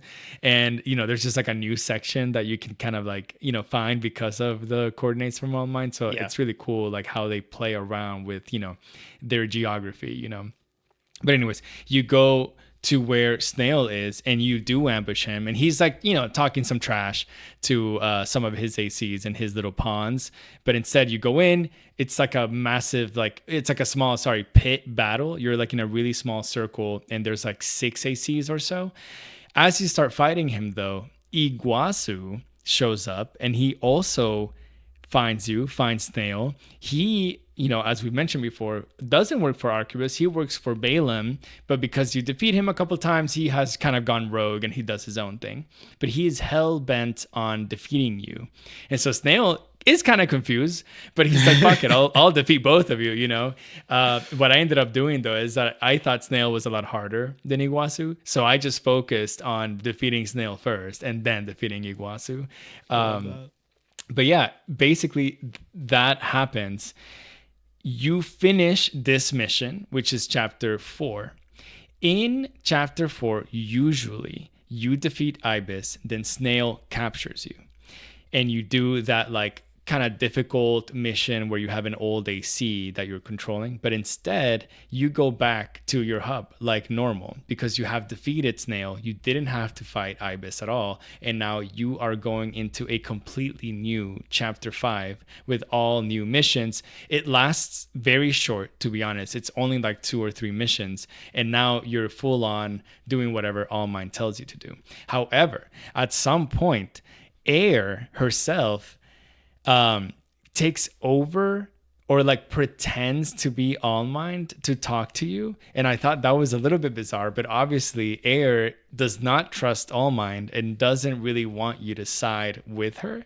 So that's kind of like something that she tried to do to thwart you away from going with whatever All Mine is saying for you to do, which I thought was interesting. I actually didn't notice that. Really? I didn't know that happened. I must have Yes, missed that. that She happens. fooled me. She fooled me. Because she starts talking like with the like she completely does the All Mine voice, and then started hearing it, and I thought it was before you get the last arena fight. Okay. And I was just like, oh, she's just talking to me about arena, so I kind of wasn't listening. But then I kind of raised my eyebrow a little bit, and I was like, wait. She says, sorry, I pretended to be All Mine, but I'm Ayre. And I was like, wait, what? I was like, what's happening? And I immediately logged back into the game, and I was like, what the fuck? That's really funny. Yeah. Yeah, so we thwart Snail's plan. We defeat him and Iguazu, and now All Mind is like, all right, we're in the end game now. We're gonna go trigger the Koro release. I still don't know what that is. We don't know what that is. We're just Raven. We're just a mercenary. Especially because in one of the first missions that you did, you free the coral. You're the coral freer, So it's like, is releasing the coral the same thing as freeing the coral? I don't know. Couldn't tell you. But so you are with All Mind. You have kind of chosen through accepting the coordinates and through taking out Snail, you've kind of signed a verbal contract with All Mind that you are with All Mind till the end. So from there, it becomes about thwarting the plans of the other people involved. So Walter and Carla are still there. They're still active. They're still trying to destroy the coral. They're still with the Xylem ship. They're still kamikaze that ship into the vascular plant. Exactly. They're still trying to destroy the coral by piloting the ship into the stronghold. And you have to go take out the ship. So All Mind sends you on a mission. You have to destroy all of the engines of the ship to stop it. And normally you would kind of expect to fight Walter and Carla here, but that doesn't happen. While you're destroying the engines, All Mind is just on the comms like, I'll take care of them. Don't worry about them. I'll take care of Walter and Carla, which sounds very ominous. And you're like, it does. How are you doing that, All Mind? And so you take them out, you stop the ship, you arrive at the last boss arena, like we have multiple times now, the big kind of expansive arena in the middle of space with the Xylem plant in the background. And All Mind is like, thanks for coming this far. Basically, I'm going to kill you now. Yeah. You're not part Ayre, of the plans. Yeah, you and Ayre are the key to triggering the coral release. So I'm going to kill you and assimilate you into myself. And through doing that, we will trigger the coral release. So of course, you and Ayre are like, we do not consent. Hell no. And we are now going to fight. So All Mind comes in with this crazy looking mech that is very advanced and awesome looking, kind of unlike anything else you've seen up until this point. Honestly, it looks alien in some ways, which is kind of cool. Does. Yes, it does. And along with All Mind is all of these mercenaries. She's kind of summoned this army of ghost ACs that are fighting with her, which is very cool. So you have to take out all the ACs that are with her. You are fighting All Mind in this crazy fight. But she doesn't sound like All Mind. The mech starts talking to you, and who is talking to you in this fight? Not All Mind, but motherfucking Iguazu. He's back for a seventh time. For a seventh time, his consciousness has been put into this AC because of the hatred that he has for you. All Mind has decided that he is probably the consciousness that is the most needed in this kind of mission that she has of taking you out because of the hatred that he has for you. And it's like, oh my God, Iguazu, how many times do I have to teach you a lesson, old man? I was just so young man, honestly. I was so annoyed with him. But honestly, I couldn't really deal him a final blow in my first try. It actually took me 6 or 7 tries to defeat him, because not only is the first phase a little bit difficult because he has 6 other ghost ACs, like Ben mentioned, that are actually pretty difficult. They're not just stupid ACs that you can take out with a couple missile launchers. No, you have to go and individually take them out, then take Iguazu out. But then he says, no, this is not how I'm going to end this. I'm going to get you. And he kind of like goes Super Saiyan in some ways, like almost overthrows All Mind a little bit, and his consciousness and hatred for you takes over the AC, and he becomes even more powerful.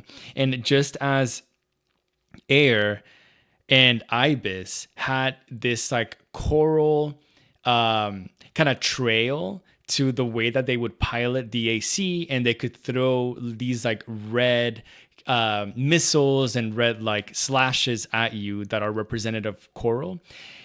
Iguazu had something completely different. It wasn't red at all, and it didn't look like coral. It was green, and he had a green trail with him. He had green slashes, and he had green weapons, and it's the first time that you have seen this color. And I wanted to ask you what you thought that was. So it's a good question. So maybe think about it a little bit. And he also summons these two, like there's these two other like spaceships that are like navigating. They look like acorn. They're acorns. They're kind of weird. And they shoot lasers at you. And so you have this epic showdown. But Iguazu kind of like explodes his mech whenever he becomes Super Saiyan, and he throws Ayre out of the way. So you don't have help anymore. It's just you versus him. Let's see who can win it. Yeah. Total 1v1. I thought it was very cool because you do have Ayre helping, like you said, and then All Mind is within Iguazu, kind of directing him what to do, and she's like, take him out, Iguazu, we have to trigger the coral release. And Iguazu's like, I don't care about the coral release. I don't care about anything you're talking about. I want to kill Raven. That's all I'm here for.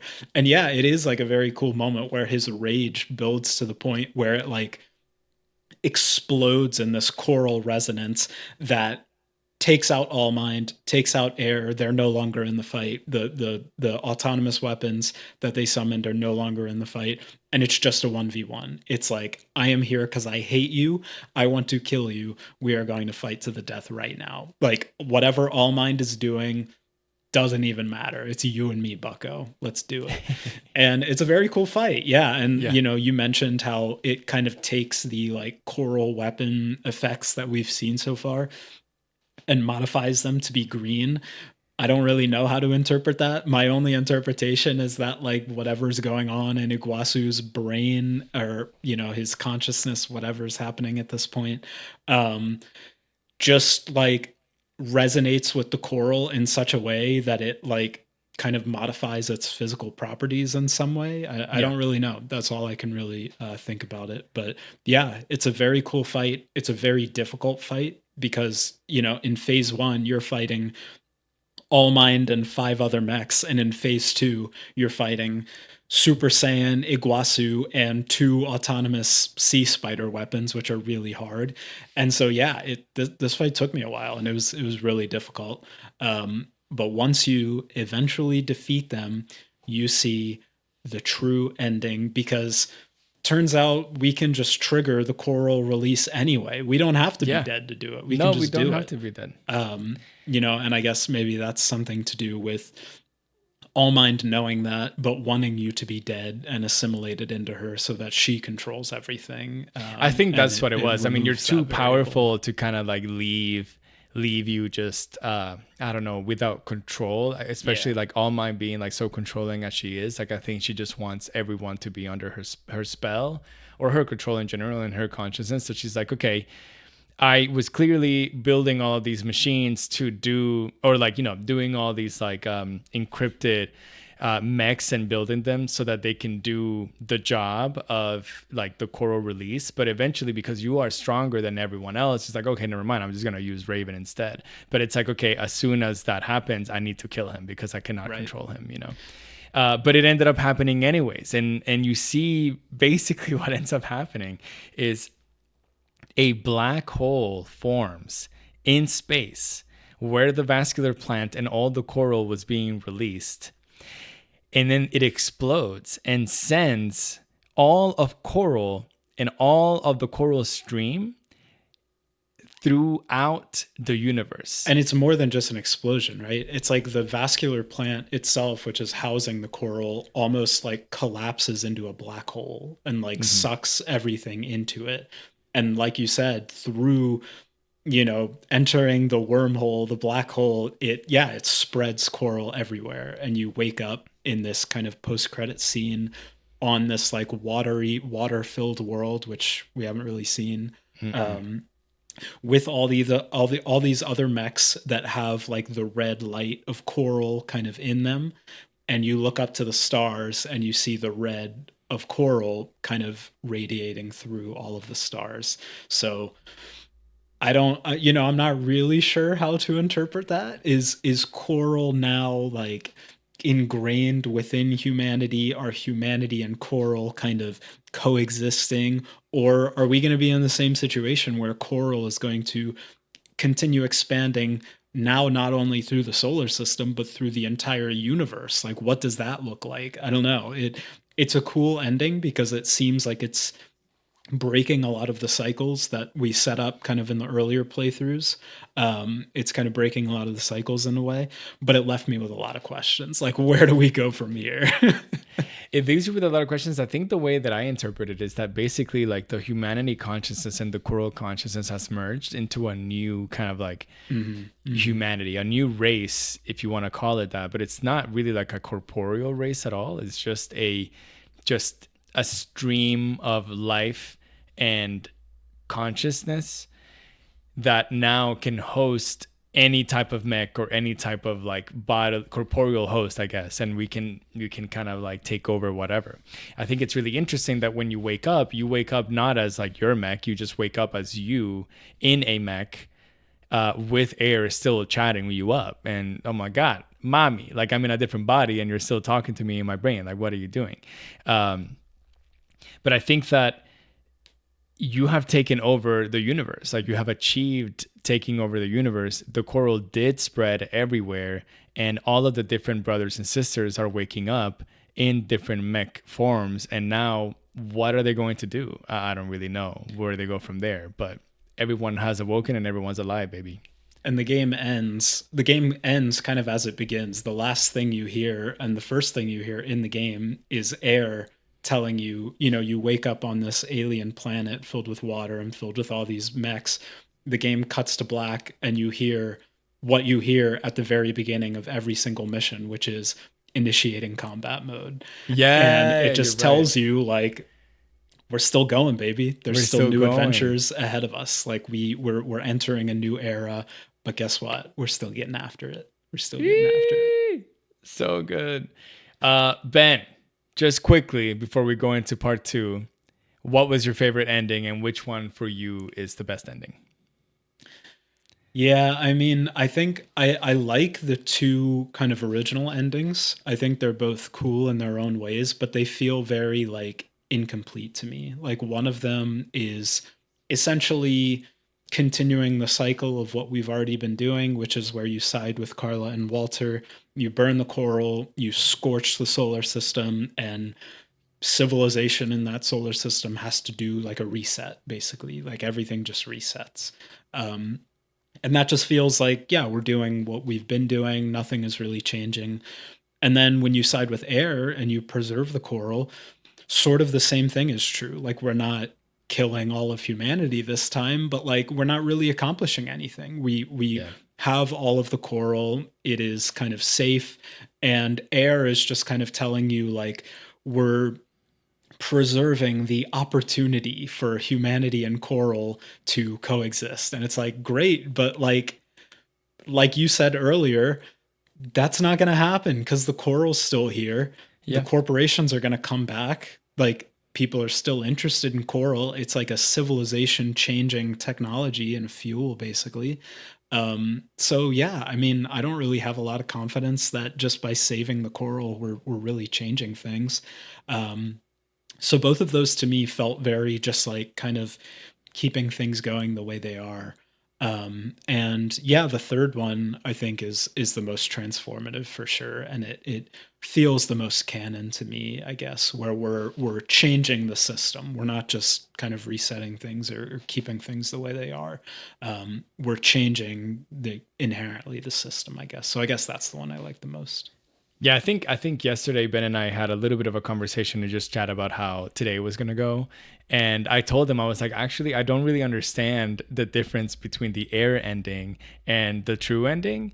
And then we had a discussion about what we interpreted and what we think it is and everything, and it's just like, okay, yeah, that makes more sense to me. I was like, if humanity and coral can coexist, then how is it different that the coral release happened? It's like, well, it just kind of expedited that thing. It expedited the humanity and coral living not really in harmony at this point. It's kind of slightly different. They have meshed and merged together, right? But it has expedited it so much so that the whole universe is now full of that. Whereas in the Ayre ending, it was still like unknown. We don't know what's going to happen. Probably the corporations are going to come, and then we're going to have the same conundrum again. Are we going to scorch the coral, or are we just going to fend off the corporations? But I agree with you. I think the true ending is, the correct ending, the ending that we probably all want to see, and the ending that gives this story a new twist and something for us to look forward to in a sequel in a different game that FromSoft is going to cook up, which I don't even know if they have announced Armored Core 7, but if they have, sure they haven't. Would you play it if they have?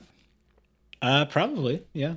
I think so. I probably would as well, to be honest. All right, we're going to leave it there for part 1 of the show, and we're going to come back in part 2 to answer all the questions, and we have a ton of questions that the community has sent to us on our Discord. And this, again, if you want to join the community, play the game alongside us, and chat with us while we play these games, join the Video Game Book Club Discord. We have the link everywhere, but of course, it will be in the description of this podcast/video for you. We'll be right back after this.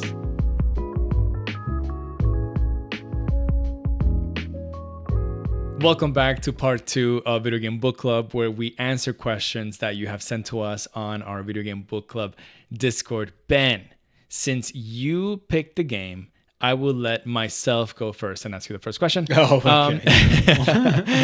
And this one comes from me, actually. This is my question, and it's not on our notes, so don't look at the notes, because I know you're seeing, ooh, which questions are going to ask me? And I'm going to give you different characters.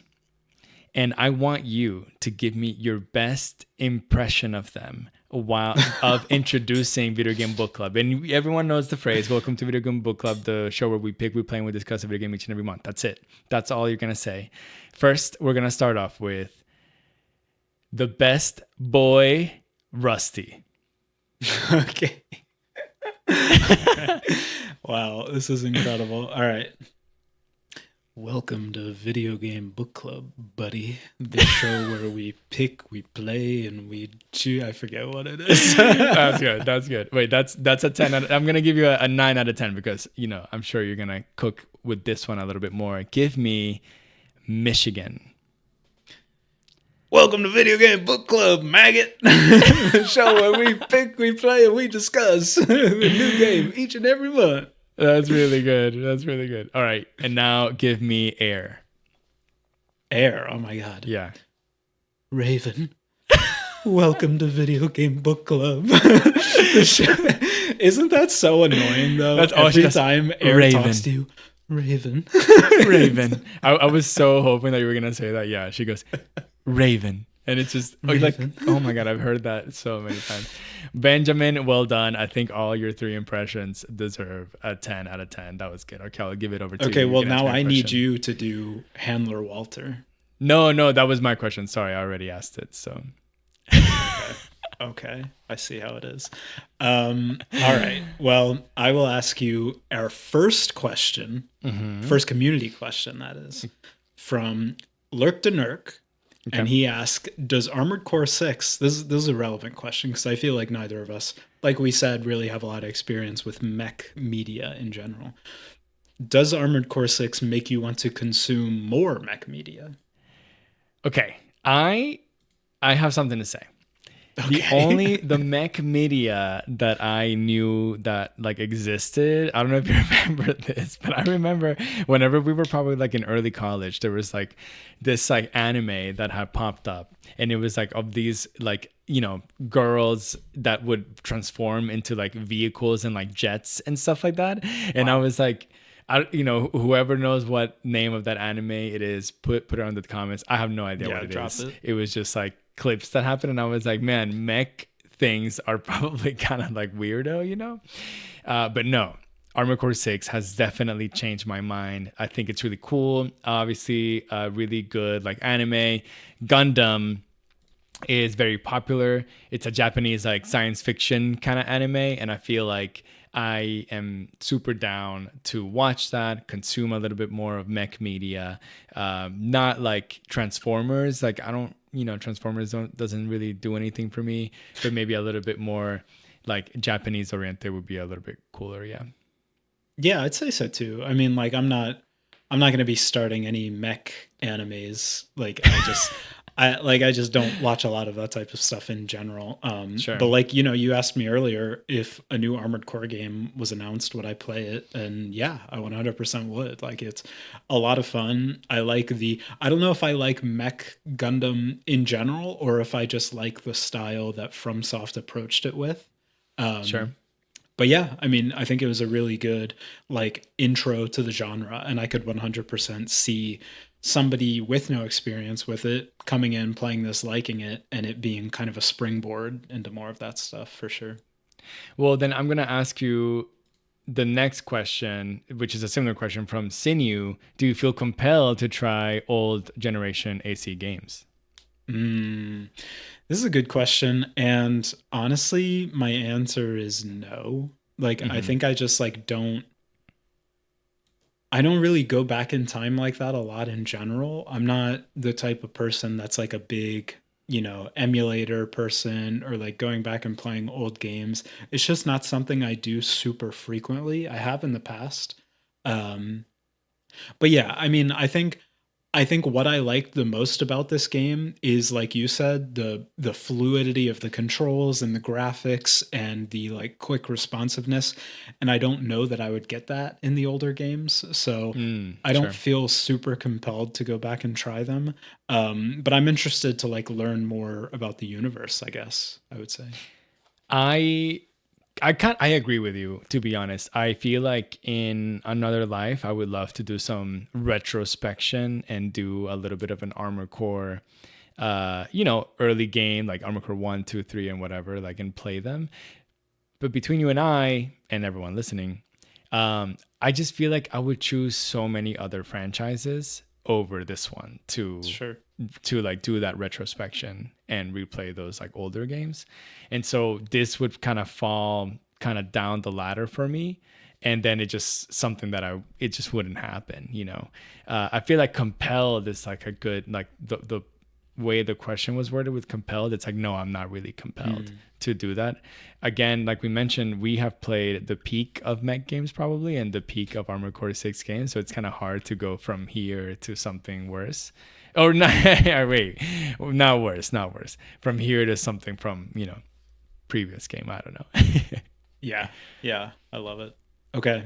I'm going to ask you the next question, which Okay. comes from Sunderu. Sunderu asked a few questions, but one of them is after the obvious number one answer, which is the Rubiconian handshake, the pile bunker, the crazy melee one shot weapon, high risk, high reward. After the obvious number one answer, what were some of your favorite weapons in the game? And at any point, did you find yourself saying, you know, this is a setup that works for me? And did you kind of feel the need to like change that to go overcome different challenges? It's so, I mean, obviously the pile bunker is the number one answer. Like that is my favorite weapon probably. So I would put that at number one. So, I agree with Sanderu. It's something that I actually really, really liked was the assault armor domain expansion. I know it's not called domain expansion. I know I keep saying domain expansion because it's funny. I don't really know what it's called, but the the assault armor expansion is on it was my favorite thing. Like I loved going up and like, oh no, almost kissing. You're so close. You can kiss the other mech, and then you detonate your mech. You stagger them, or you can deal the final blow with it. Every time in this game, whenever you deal the final piece of damage, you hit the mech one last time. It does a slow mo of that kind of like hit, and I was aura farming myself whenever I was doing the domain expansion kill. I just thought it was so cool. So that's not a weapon per se, but that was kind of my favorite. I think if I had to say an actual weapon, by the end I was using Ayre's like moonlight sword. Hmm. I thought that sword was really cool, and the Steel Haze Rusty's melee weapon that melee weapon was really cool as well. Yeah, 100%. Yeah, I mean, in terms of like the sound and the visual feedback, the pile bunker is just like second to none. When you get that final hit with the pile bunker and it slows down and it's just like an uppercut basically that just Yeah. takes them out in one shot. It's incredible. But yeah, the big answer for me is Rusty's melee weapon, the slicer.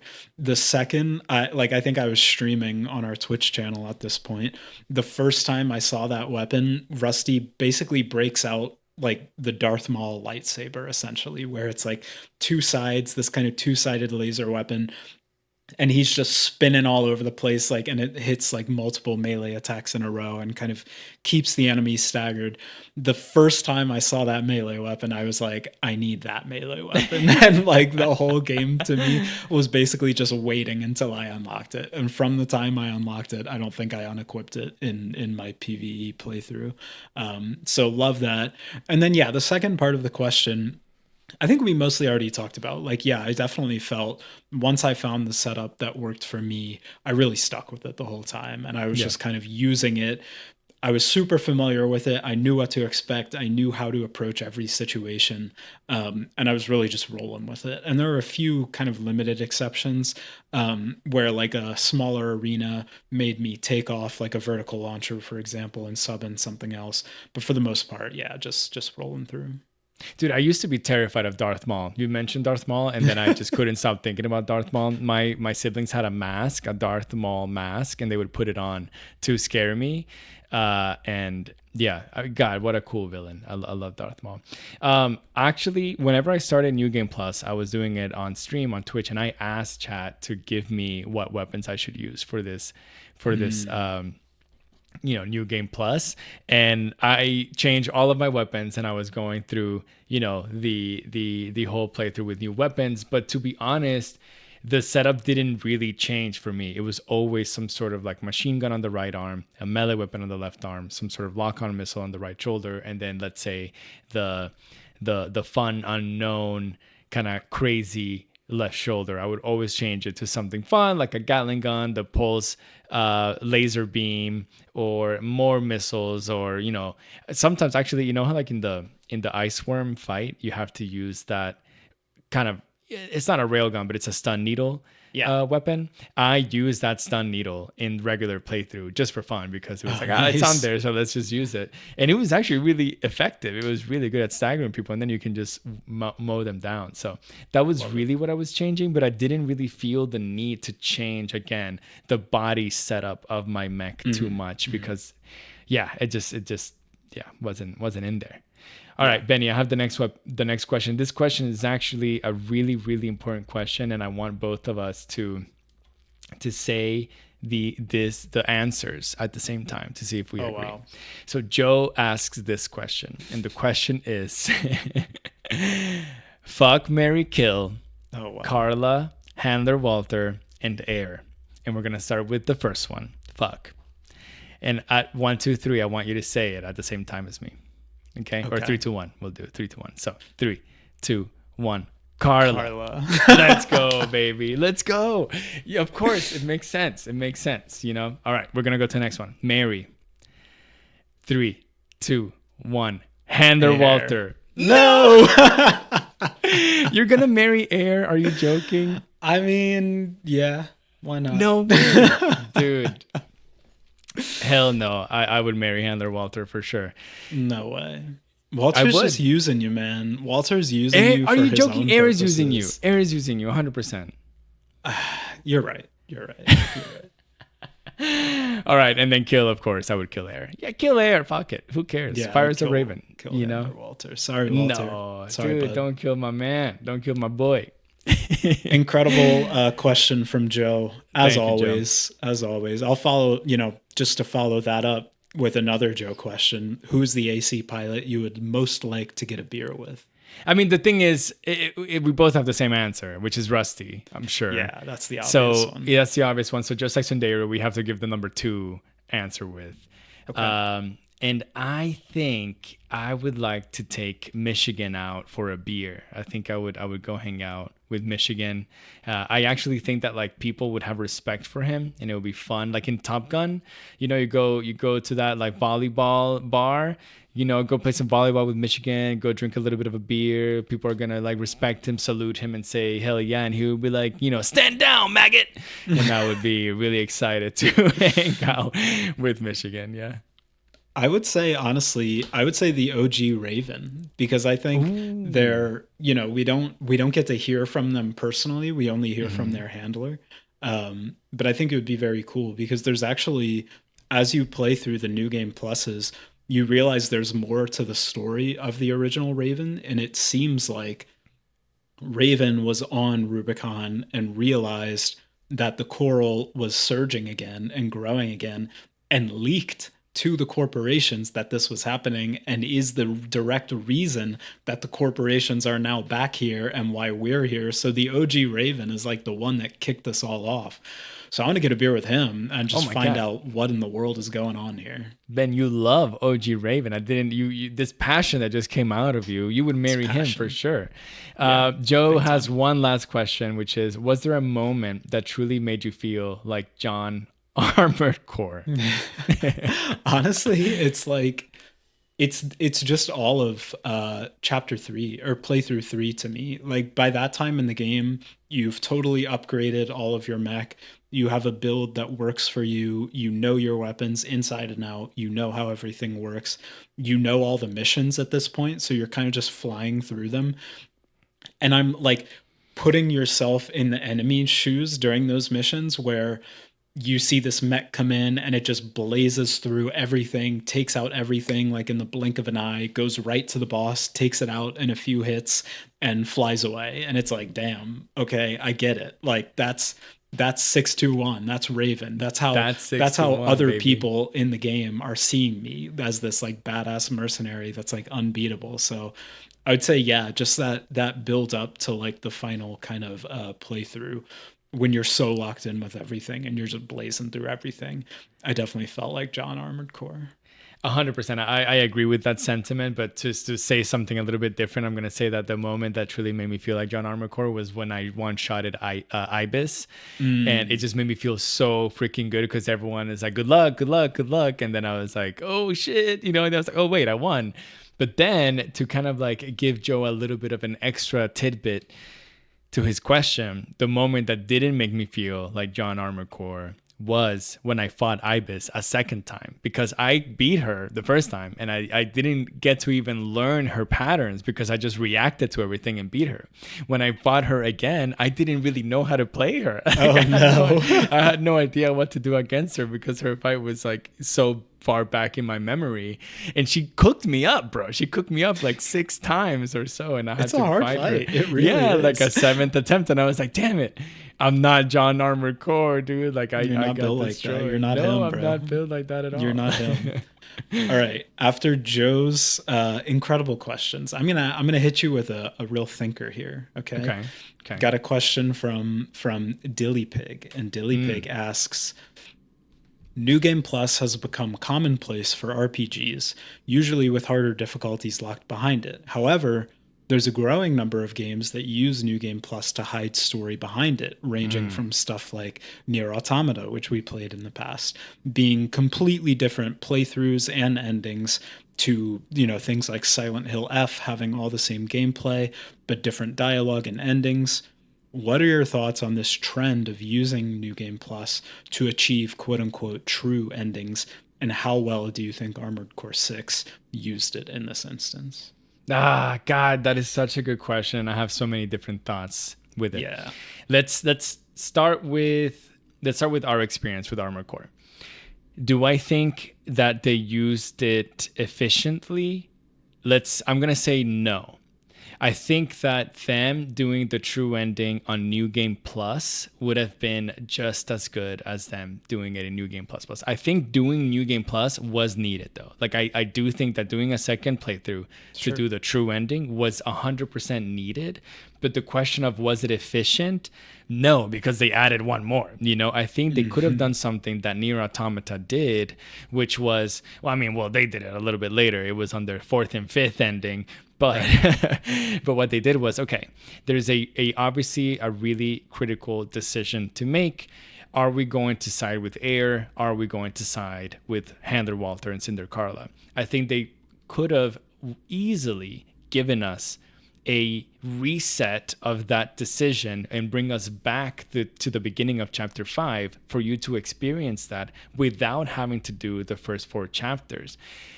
Then you would know, okay, this is how chapter 5 goes if I sided with this person versus this person. Going into chapter 1 in New Game Plus, we do the all mine thing, and then you have a completely different experience, especially at the beginning, really, really early on. Like you mentioned, you immediately meet Kate Markson and all mine is involved and things are a little bit more weird. I think that would have been a little bit more efficient. Do I think that they could have pulled it off? No, I think the reason why Armored Core 6 has this following is because of that, though. It's because of the A ending, the B ending, and the true ending. And I think that people who loved this game and didn't have to play 30 hours of this game within 28 days probably really enjoyed it. If you take your time with it and can do multiple playthroughs that don't have to be in a row and they can be kind of like sporadic in your gaming time, that's probably how it was intended to be done. And so then you could kind of experience the story in 3 different ways and it would have been fine. I think Ben and I have the disadvantage that we have to play these games quickly. Replaying through a game, especially when you have to replay missions that you have already done and they can become very, very repetitive because of it, is a little bit of a gut punch, to be honest, for us, because we don't have that much time to complete these games. So in general, I think New Game Plus hiding story is effective. It definitely is not efficient. And so you have to choose your poison there. Do I want to be efficient with my game time because I'm a father, or I don't have that much game time? I have a lot of responsibilities in my life and I cannot play games that are not efficient with my time. Or the opposite, do I really want to dive into one specific game, regardless of how long it takes me? Do I want to be effective with the storytelling and the time, and I can experience this game, for 30, 40, 50, 60 hours, So for me, unfortunately, it's more the former. I just don't think I have the efficiency locked in my life right now to experience it. So because of it, it was a little bit annoying for me to have to play it 3 times. I think that's a very fair answer. And yeah, I mean, Dilly Pig, name dropped Nier Automata, which to me is the best implementation of this type of system like that I've experienced, because you play through the campaign for the first time. It's, the standard experience that you get. And then for the second ending B, it's the same campaign, but you're playing it from a totally different perspective. And that not only goes from the story, but also the gameplay. You're playing as 9S, and the mechanics are totally different. You're using this hacking mechanic to defeat things. It feels like a different game. It's like a totally transformative experience in the second playthrough. And then that extends to ending C, where you're playing A2, and that's very different as well. And then, of course, ending D and E, which are great. So, yeah, I mean, in terms of like comparing it to that, it's obviously not as good. And I think what something you kind of mentioned they could have done potentially is combining NG Plus and NG Plus Plus, because I think the primary purpose of New Game Plus is, number one, show you the second ending, and number two, to introduce you to more of like the RLF side of things and to give you some of that perspective. But I don't think any of those are like mutually exclusive to the New Game Plus Plus decisions. So I think you kind of could have done those at the same time. 2 decisions that you have to make. No, 3 decisions you have to make in New Game Plus Plus. Right. That is an additional mission to an additional mission that already happened. So yeah, you have to to see every single mission, you definitely have to do it 3 times. Yeah. Okay. Fair enough then. But yeah, I mean, I agree. Like the playthroughs did feel transformative, but not totally. Like there was still stretches where you were just playing the same mission over and over, basically. Yeah. So yeah, maybe doing it a little differently where you can just like use chapter select to experience the second ending could have made things a little more efficient.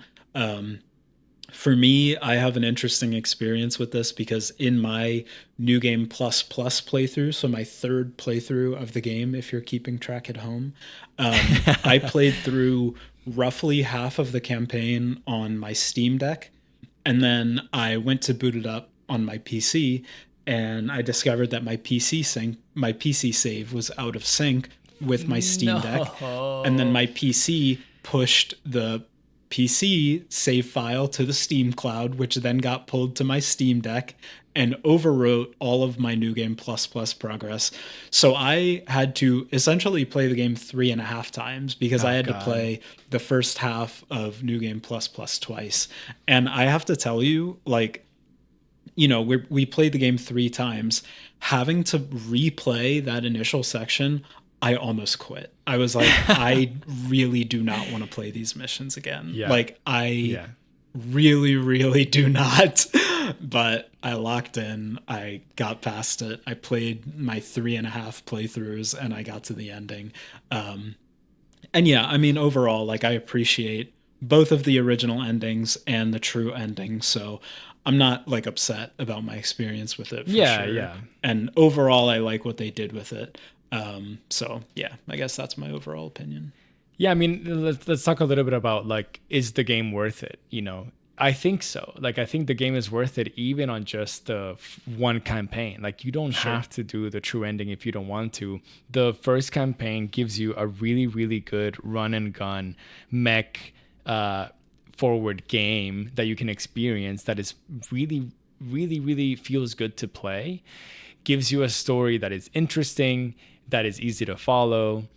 There's not a lot of like, we just played Lies of P last month, and that for half the game you have no idea what's going on. In this game, yeah, things kind of fall into place and you understand what's going on, and you understand the decision that you have to make at the end, and obviously you can infer what the second ending will be because of the decision that you made. So it's like not Right. difficult to know what's going to happen. The only thing that you didn't know that what was going to happen was the true ending. So they are good with your time in that way, where you can buy this game that is not $60. It's, I don't know, it's like 40 or something, I think, and it goes on sale to like 30 or something like that, and experience that first campaign, maybe even a second one if you'd like, and it will be really, really good with your time, and it'll give you a really good time. It's just playing it 3 times could be a little bit of a chore, especially if you need to do it really quickly, back to back to back. You can get a little bit of a burnout, which is, kind of rough. But Right. Dillypeak says, related to this question, how does the storytelling and lore compare to other FromSoft games? What are your thoughts on a company known for a specific type of game branching out into something as different as AC6? Yeah. I mean, I have to say, I really liked the approach they took with the story and the lore in this game. Me too. I think when you initially start playing, it's very opaque to you. Like you're just this mercenary showing up on this planet, but it's kind of immersive in that way because like your character doesn't know what he's doing, and neither do you. But what I really feel like they did is they took a very central theme to FromSoft game, which is these cycles, right? These like cycles of, in Dark Souls, you're relinking the flame, basically, which is just like keeping the flame alive and kind of keeping the system going, not really changing anything. And that's one of the endings here. You can burn everything down, you can restart it from the beginning and just kind of keep it going, not really change the system at all. So it like has those very similar themes. But to me, they took that and they just stacked the entire story of Dune on top of it. Like Yeah, they the did. whole They story of did. Dune. It's everything. You have the coral, being the spice. You've got all of the corporations, the Orange corporation interested, obviously, in Chome, interested in the spice and the coral here. Even towards the true ending, like in Dune, this is getting deeper into the books, but one of the things that happens is that civilization and humanity has kind of reached a point where it's like stagnant, basically, and the golden path. This is like heavy Dune spoilers. If you maybe Oh stop no, listening avert if you your want to eyes. if you want to get deep Your into ears, Dune. yeah. But the thing that Leto the Second, the God Emperor of Dune, does is he concocts this plan for the civilization to collapse, and in that collapse, it spreads humanity throughout the stars. So humanity was like very central and very like kind of centralized, but through this and I forget exactly what they call it, but through this collapse, it spreads humanity out, and it like opens the door for humanity to be this like truly universal, multi-planetary, multi-galaxy species that really has like endless expanse in the universe. And that's basically the coral release ending, right? Kind of the same Yeah. thing happens with that scattering, I think it's called. So I thought it was very cool. It takes this kind of classic FromSoft formula, and it adds in these kind of sci-fi elements that we're kind of used to through other mediums, and creates a really cool story, I think. And I think, similar to, the second half of this question, how do you feel about companies doing that? I think it's a great example of how a company can do that. They can take that kind of formula of games they like to make and really kind of iterate and kind of create something new with it. So I appreciate it, and I liked it a lot. Dude, a great answer to this question. What I'm gonna like add on to it, because I agree with what you're saying, is that the storytelling that they do in this game is so effective. Again, going back to the efficacy of it. Mm-hmm. I talked a little bit about the visual aids that you have while you play the game, but the visual aids that you have during the briefings are incredible. Like if you really just look at the screen and you see literally the PowerPoint presentation, basically, that all the different, Hunter Walter or Ayre or whoever is giving you, and you look at all the 7,000 graphs that they're showing you on the screen, each one of them is giving you a visual aid of what that person is talking to you about really effectively. Like, honestly, at first, because I stream the game mostly, like I'm listening to what they're saying and I'm looking at chat and seeing what people are saying. But like whenever I did take a second to look at the screen and look at all the different graphs that they show you, it's so good. Like I remember at some point they're talking about like, the coral is moving from, one area of the planet to another area. They don't know why. There's some sort of coral convergence happening in this specific, point in the planet. And that's why they ship you across the ocean towards the ice fields or whatever. And Handler Walter, as he's talking to you about that, has a graph pulled up and he's showing you basically, I don't know, just a visual aid of how the coral is moving. And then it's like, hey, the coral is actually like increasing exponentially. And look at this graph. We have 7 different models, kind of like a weather model, where like hurricanes, where are the hurricanes going to go in the Gulf.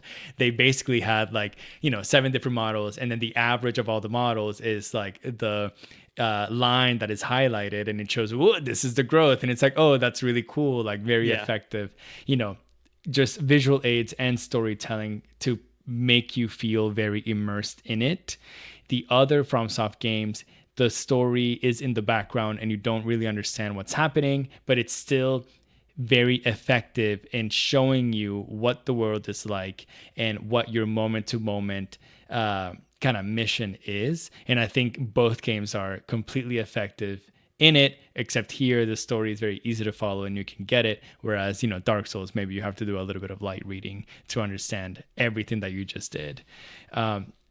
Dude, companies branching out and trying different games, 100% is what they should do. I mean, especially when they have a formula down that is that works so well, like cycles, like good bosses, like, FromSoft is always trying to teach you something. They're always trying to teach you something when they put a boss fight against you that has a difficulty spike, because it's telling you, hey, you're not using all of the mechanics available to you in the best way possible. And I know that, and that's why you're struggling with this boss. It happens in the FromSoft games, it happens in Souls, like it happens in Armored Core 6. So, yeah, they could freaking do a platformer and probably would be able to iterate on that kind of like loop that they have in their games that feels so good. And that's why we come back to them. So really good question though, Dilly Pig. Yeah. Excellent question. One of our questions comes actually from Cinder Carla herself. So Cinder Carla joined the Video Game Book Club Discord and she submitted a question. So she asked us, What's the best character and why is it Cinder Carla? Cinder Carla is a really good character. Cinder Carla, at the beginning, I was kind of annoyed by her because she messes with you whenever you try to, like, Walter tells you to rest, and then Ayre says, no, we're not going to rest. Let's go to where RAD is and check some things out. And she's like, what the hell are you doing here? And then she sends a couple bosses against you. But then she likes you, and then obviously she revives you, and she's your savior in the later half of the game. So she's a really cool character. But to me, the best character. Oh my god, I was waffling this whole time, just like thinking about the best character. And as I was talking, my mind was not finding the person, because obviously Rusty is such an easy answer to say, but I don't want to give an easy answer, Ben. I don't want to give an easy answer. So I think what I'm gonna say is, I'm going to go with Ben. Who is your favorite character? I would take the easy route. I would say Rusty. Like, I think he's the most personable. He's the most, like, his story meaningfully changes throughout the game. He's introduced as just this arquebus pilot, but you kind of learn slowly that he's actually kind of a double agent working with the Rubiconian Liberation Front. He is a Rubiconian, and he's kind of on the inside fighting for them, fighting against Arquebus, doing what he can. And yeah, just in terms of like the character and the personality, it's gotta be Rusty. I mean, come on. I'm gonna go with Chatty. It was tough, but I'll go with Chatty. Chatty Smith. Valid answer. You took your time and you found that one. I like it. I did. I don't know. It was tough, man. I feel like finding the best character that isn't Rusty is just a hard answer. But I wanted to do something different. Okay, I have the next question. This one comes from Crow, and Crow asks, which ending felt the most canon and true to you out of the three, which we kind of touched on a little bit. Yeah, I think we did touch on this one sort of at the end of our discussion.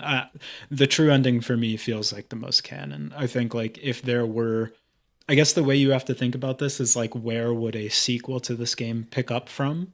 And I mean, honestly, it could pick up from all three of them, but I think the most interesting would be the true ending, because it's like essentially these ACs in like totally uncharted alien territory. So that's like, that's the one I would most like to see picked up on, rather than just like a continuation of the current cycle that's happening in this game.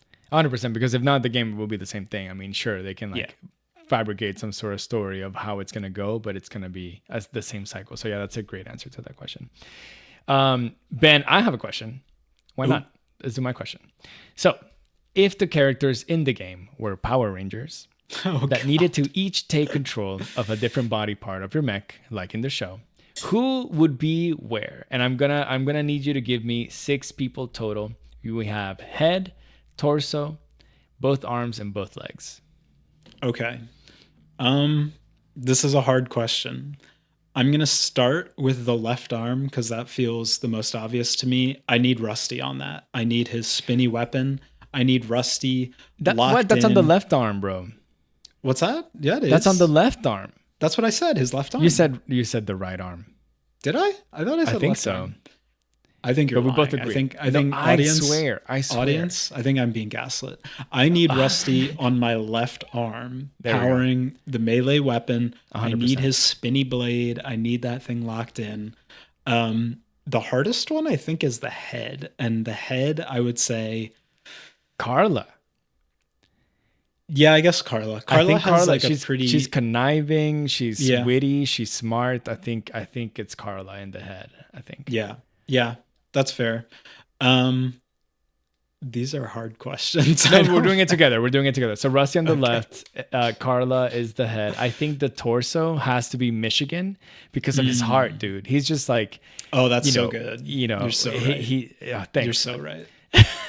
I just feel like, his gut, his heart, his gusto for life. That's what you need. That's what you need to anchor everyone in. It's got to be Michigan. Let's give the right arm. Who do you think is the best with a weapon? The best person with a weapon? Ooh, best with a weapon. Because Carla's kind of good with weapons too, to be honest. Yeah, I mean, honestly, for me, that's like,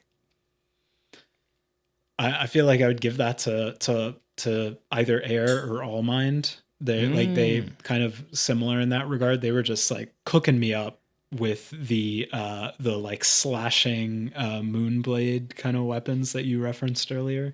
They were cooking me up with those, so I think I'll put them in charge of right arm. Let's do that. I like that. Okay, legs. On the right leg, I'm thinking we gotta put snail on that one. Oh, all right. Yeah. Just out of For no pure particular disrespect. just a pure Disrespect for disrespect. Snail, Like make him a everyone leg. else has actually good body parts, and just I'm gonna put snail on my right leg and kind of stomp him a little bit here and there. I love that. I Yeah. love that. Well, on the other leg, I'll say the other person I dislike, which is Pater. Pater Dude, love it. is so stuck up. I think he's snobby.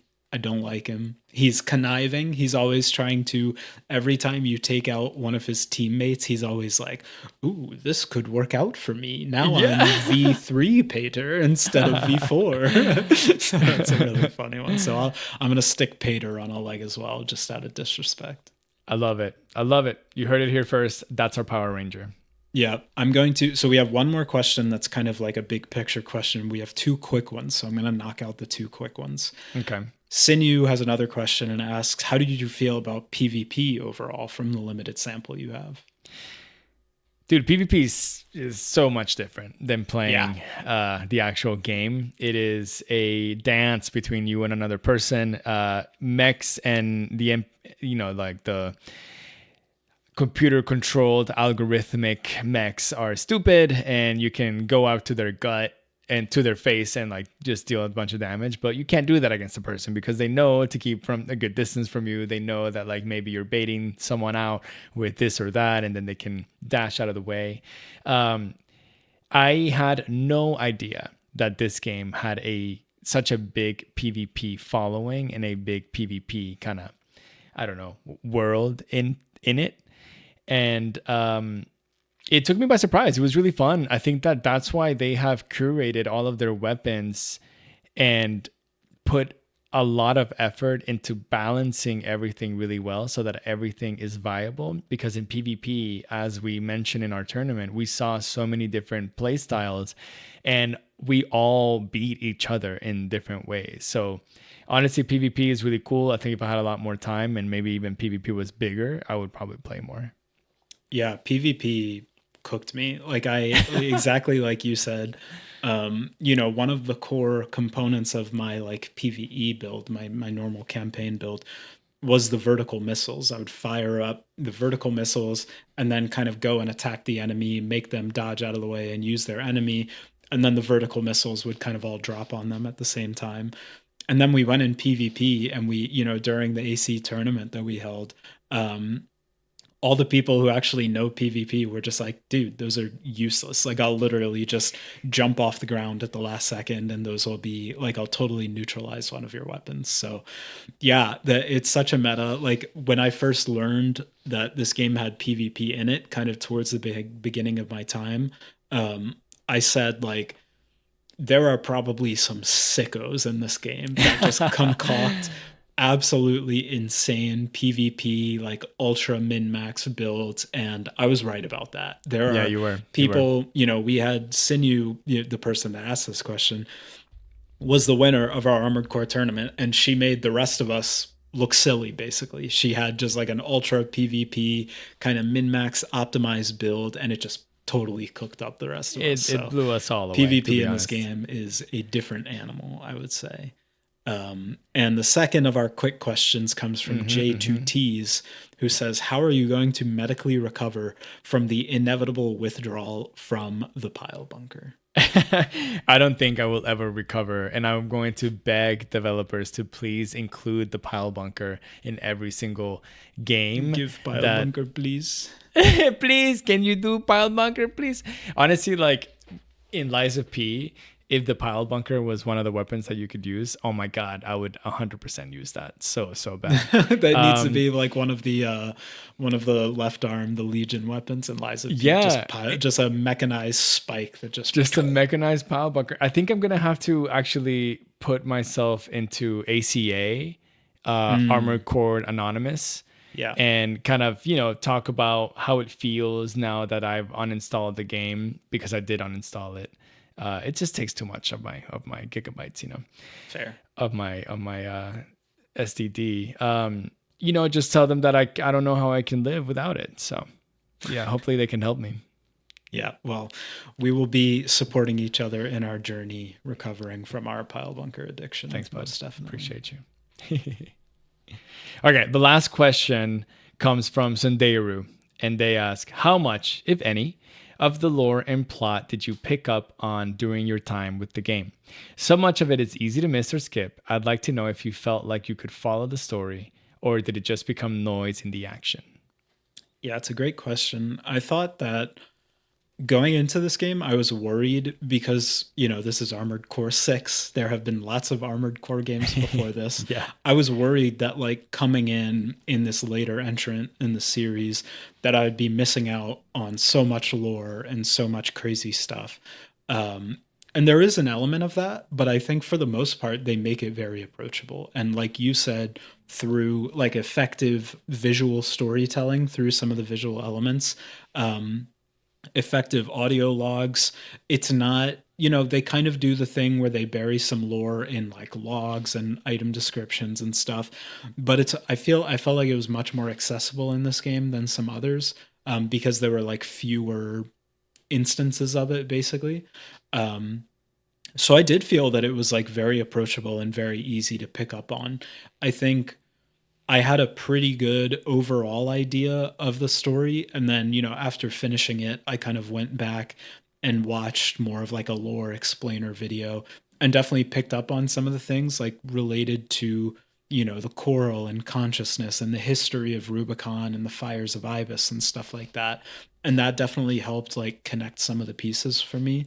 But for the most part, I think the story was pretty prevalent and easy to follow, and definitely wasn't just like background noise. I think maybe in like New Game Plus, when it's mostly the same story, it maybe was background noise at that point. But in New Game Plus Plus, when it kind of iterated even further, I think it was much more in your face and kind of there. So yeah, that's my thought. Yeah, I think New Game Plus really reinforced what I already thought that the story was, and revisiting kind of different plot points and re-listening to different briefings and different conversations between the characters. I'm like, oh, okay, this is how the story works, and this is where the plot is taking you. I agree with you. I think plot-wise, it is really easy to follow.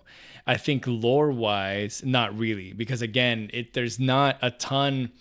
Like, there is exploration to do and logs to find that will give you more insight into the lore, but I think that you have to go outside of the game to really experience the heavy lore that is like hidden underneath the core of the planet of Rubicon, to understand, everything having to do with Armored Core 6. Whereas the surface level of the game and understanding your decisions that you have to make within the game, the people, the different corporations, the factions, and everything is overall easy to follow, while overwhelming at first.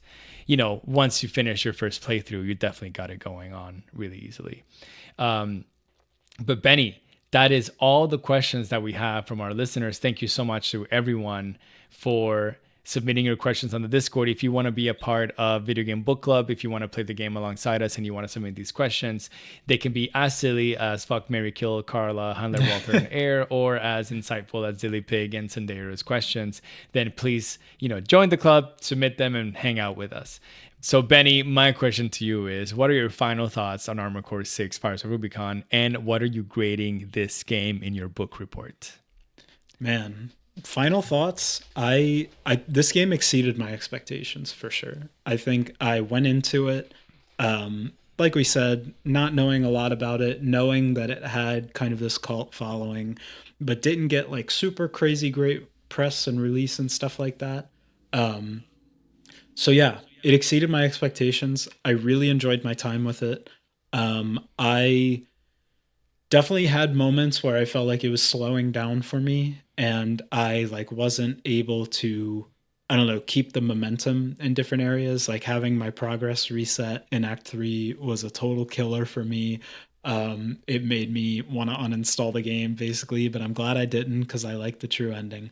Um, so for the most part, like really enjoyed the game. I really enjoyed the sound design, the music, the visuals, the storytelling, the lore. Like I talked about earlier, I like how the lore connects to not only typical FromSoft lore, but kind of other sci-fi elements and kind of pulling from different inspirations. So yeah, I have really positive opinion of this game. I think I'm gonna give it like a solid A minus if I were to say, is where I would end on it. Love it, Benny. I am also impressed by this game. I did not have, my expectations of this game were limited, I would say. And I didn't really know much about it. Like I've mentioned previously, I wasn't, I'm not mech pilled. So I was just worried that I wasn't going to enjoy the game. But it definitely convinced me that it's a good game. It grabbed me by the cheeks and it said, "My man, you're gonna love me." And I said, "Okay," and I did. I really enjoyed my time with the game. I think the moment to moment gameplay is really solid. I think I am slightly disappointed in the boss fights. I just feel like they could have done something a little bit more grand. I understand that we have to fight all of these mechs and all of these different people, and you betray so many different people left and right and left and right in the game. And so I understand that you have to do that and you have to give me all these 1v1s, but I just would have expected FromSoft to grab that and just make it slightly more grand. So that's a little bit of where kind of like my negative points into the game go. In terms of the sound, visual design, and how good the game looks, it's really good. I mean, you have to kind of give it full marks on that one. I think in terms of the music, I don't think I ever, like, we've played some games in Video Game Book Club where the music is perfectly stellar. Like it's incredible. Like it's something that really captivates you because there's so much noise in this game, and there's just so much gun noise, missile noise, your boosters noise and everything. It kind of does put the music in the background way too much that you can't really experience it that well. So, music maybe a little bit less on that. But in general, I think this game gives you a really good package. And for me, it deserves a B plus rating. So giving it a B plus. So you heard it here first. A minus, B plus. I think hopefully the Armored Core 6 fans that we have are happy with our ratings and they understand where we're coming from. We're going to stamp that now. Boom. Boom. Put the stamp. We are closing the book on Armored Core 6. We had a great time with this game. Yep. And JP, the only thing left to do now, because as everybody knows, this Video Game Book Club, it keeps running, it keeps moving, it keeps turning. The cycle repeats. Oh, when are we going to break the cycle? Announce the March game of the month, and it is your turn to pick. It's my turn to pick the March game of the month. I was actually marinating so much on what am I going to pick? Am I going to pick this? Am I going to pick that? Am I going to pick this? But there was only one game that really made sense for me to pick. It's a very me game. And I am picking for March 2026 for Video Game Book Club, Cairn. And Cairn is a new release, a new game by The Game Bakers, a small French studio who have previously released a few games that right now their names escape me. I think it's Haven and Fury. And they have made a new genre, they claim, called a survival climbing game. And it is a rock climbing experience where you take control of this protagonist who is going to take on a summit, a mountain that has never been climbed successfully before. So the way that this works is that you have a pretty immersive experience in the rock climbing world through this character. You have to survive the harshness of climbing this mountain. There's a hunger meter that you have. There's like a cold, and it can be cold, it can be hot. There's a day and night cycle. You have to take rest. You have stamina, and of course, you have to immerse yourself in the hundreds of different holds that you will have with your hands and your feet as you climb up this mountain. I have heard that this game feels really good. It's a little bit difficult to learn, but once you learn the mechanics of the game, it feels really good to perform your climbs. Different holds and wherever you put your hand in different ways will give you better stamina because your hand is actually positioned well to kind of give you a better rest. Whereas if you try to go for a really difficult hold, then your stamina bar is going to deplete a little bit quicker. So the game asks you to recognize these patterns kind of quickly. But the game starts you off in a tutorial mode where you can kind of climb free of fear of falling because you're like in a climbing gym before you actually head out into your mission to climb this mountain. The game is kind of the opposite of Armored Core in some ways, where instead of having all these different factions and all these different people talking to you, it's a climb that no one has ever done before. So it's a very solitary experience. It's just you in your thoughts. And I think unraveling that story of what the protagonist is going through and what they're thinking about while playing this game will be something really fun. And I'm looking forward to having that conversation with you. So yeah, I am so excited for it. We actually put out, like we always do in the Karen subreddit, just an announcement. Hey, we're going to play this game for Video Game Book Club. Do you have any tips for us as, noobs tackling this game for the first time? And oh my God, we got so many responses and so many people gave us so many good tips here and there on what we should do with the game and how we can get started. And a lot of people, of course, joined the club as well. So thank you so much for being here and experiencing the game with us. But not only that, Ben, the game bakers themselves told Video Game Book Club to please enjoy the experience and enjoy the game. And I thought that was really, really sweet. So it just makes me want to look forward to the game even more. 100%. I'm very much looking forward to it. I think I have not started the game yet, but it sounds extremely unique in its approach and its gameplay. I think, yeah, like you said, coming off of the 1-2 punch of Lies of P and Armored Core, we've had a pretty intense start to the year in terms of the games we've picked, or have been picked for us in the case of Lies of P. But I'm really excited. I think it's going to be a great, really meditative experience, kind of slow it down, play a bit more of a relaxing game. And I'm really excited to get started. So I think it's a great pick and I'm pumped.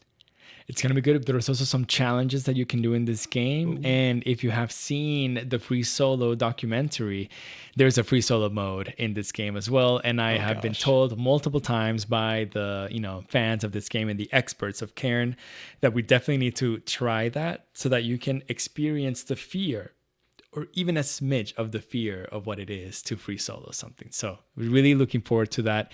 But that will do it for us today for Video Game Book Club. We have closed the chapter of Armored Core 6. Like Ben said, thank you so much for being here with us and listening to us chat and yap about a game for 2 hours plus. We appreciate you greatly. If you like what we do and if you appreciate Video Game Book Club in general, then please give us a rating on Spotify, Apple Podcasts, like and subscribe on YouTube and comment and say, hey, Bad Benny and JP, you guys are awesome and you're doing a good job. And if we're not doing a good job, tell us. Let us know, because we always want to make this experience better for everyone, not just for us, because Video Game Book Club is a community that we care about greatly. So Thank you so much for being here. We will be back in 2 weeks with the checkpoint where we will be checking in on our Cairn progress, and we will be talking about the mini Video Game Book Club of the month, which I will release tonight on the Video Game Book Club Discord. So if you want to know, join that Discord. Benny, I am going to go take a nap because I'm tired. So I'll leave you here. Love you, bud. Bye, everyone. Bye. See ya, buddy.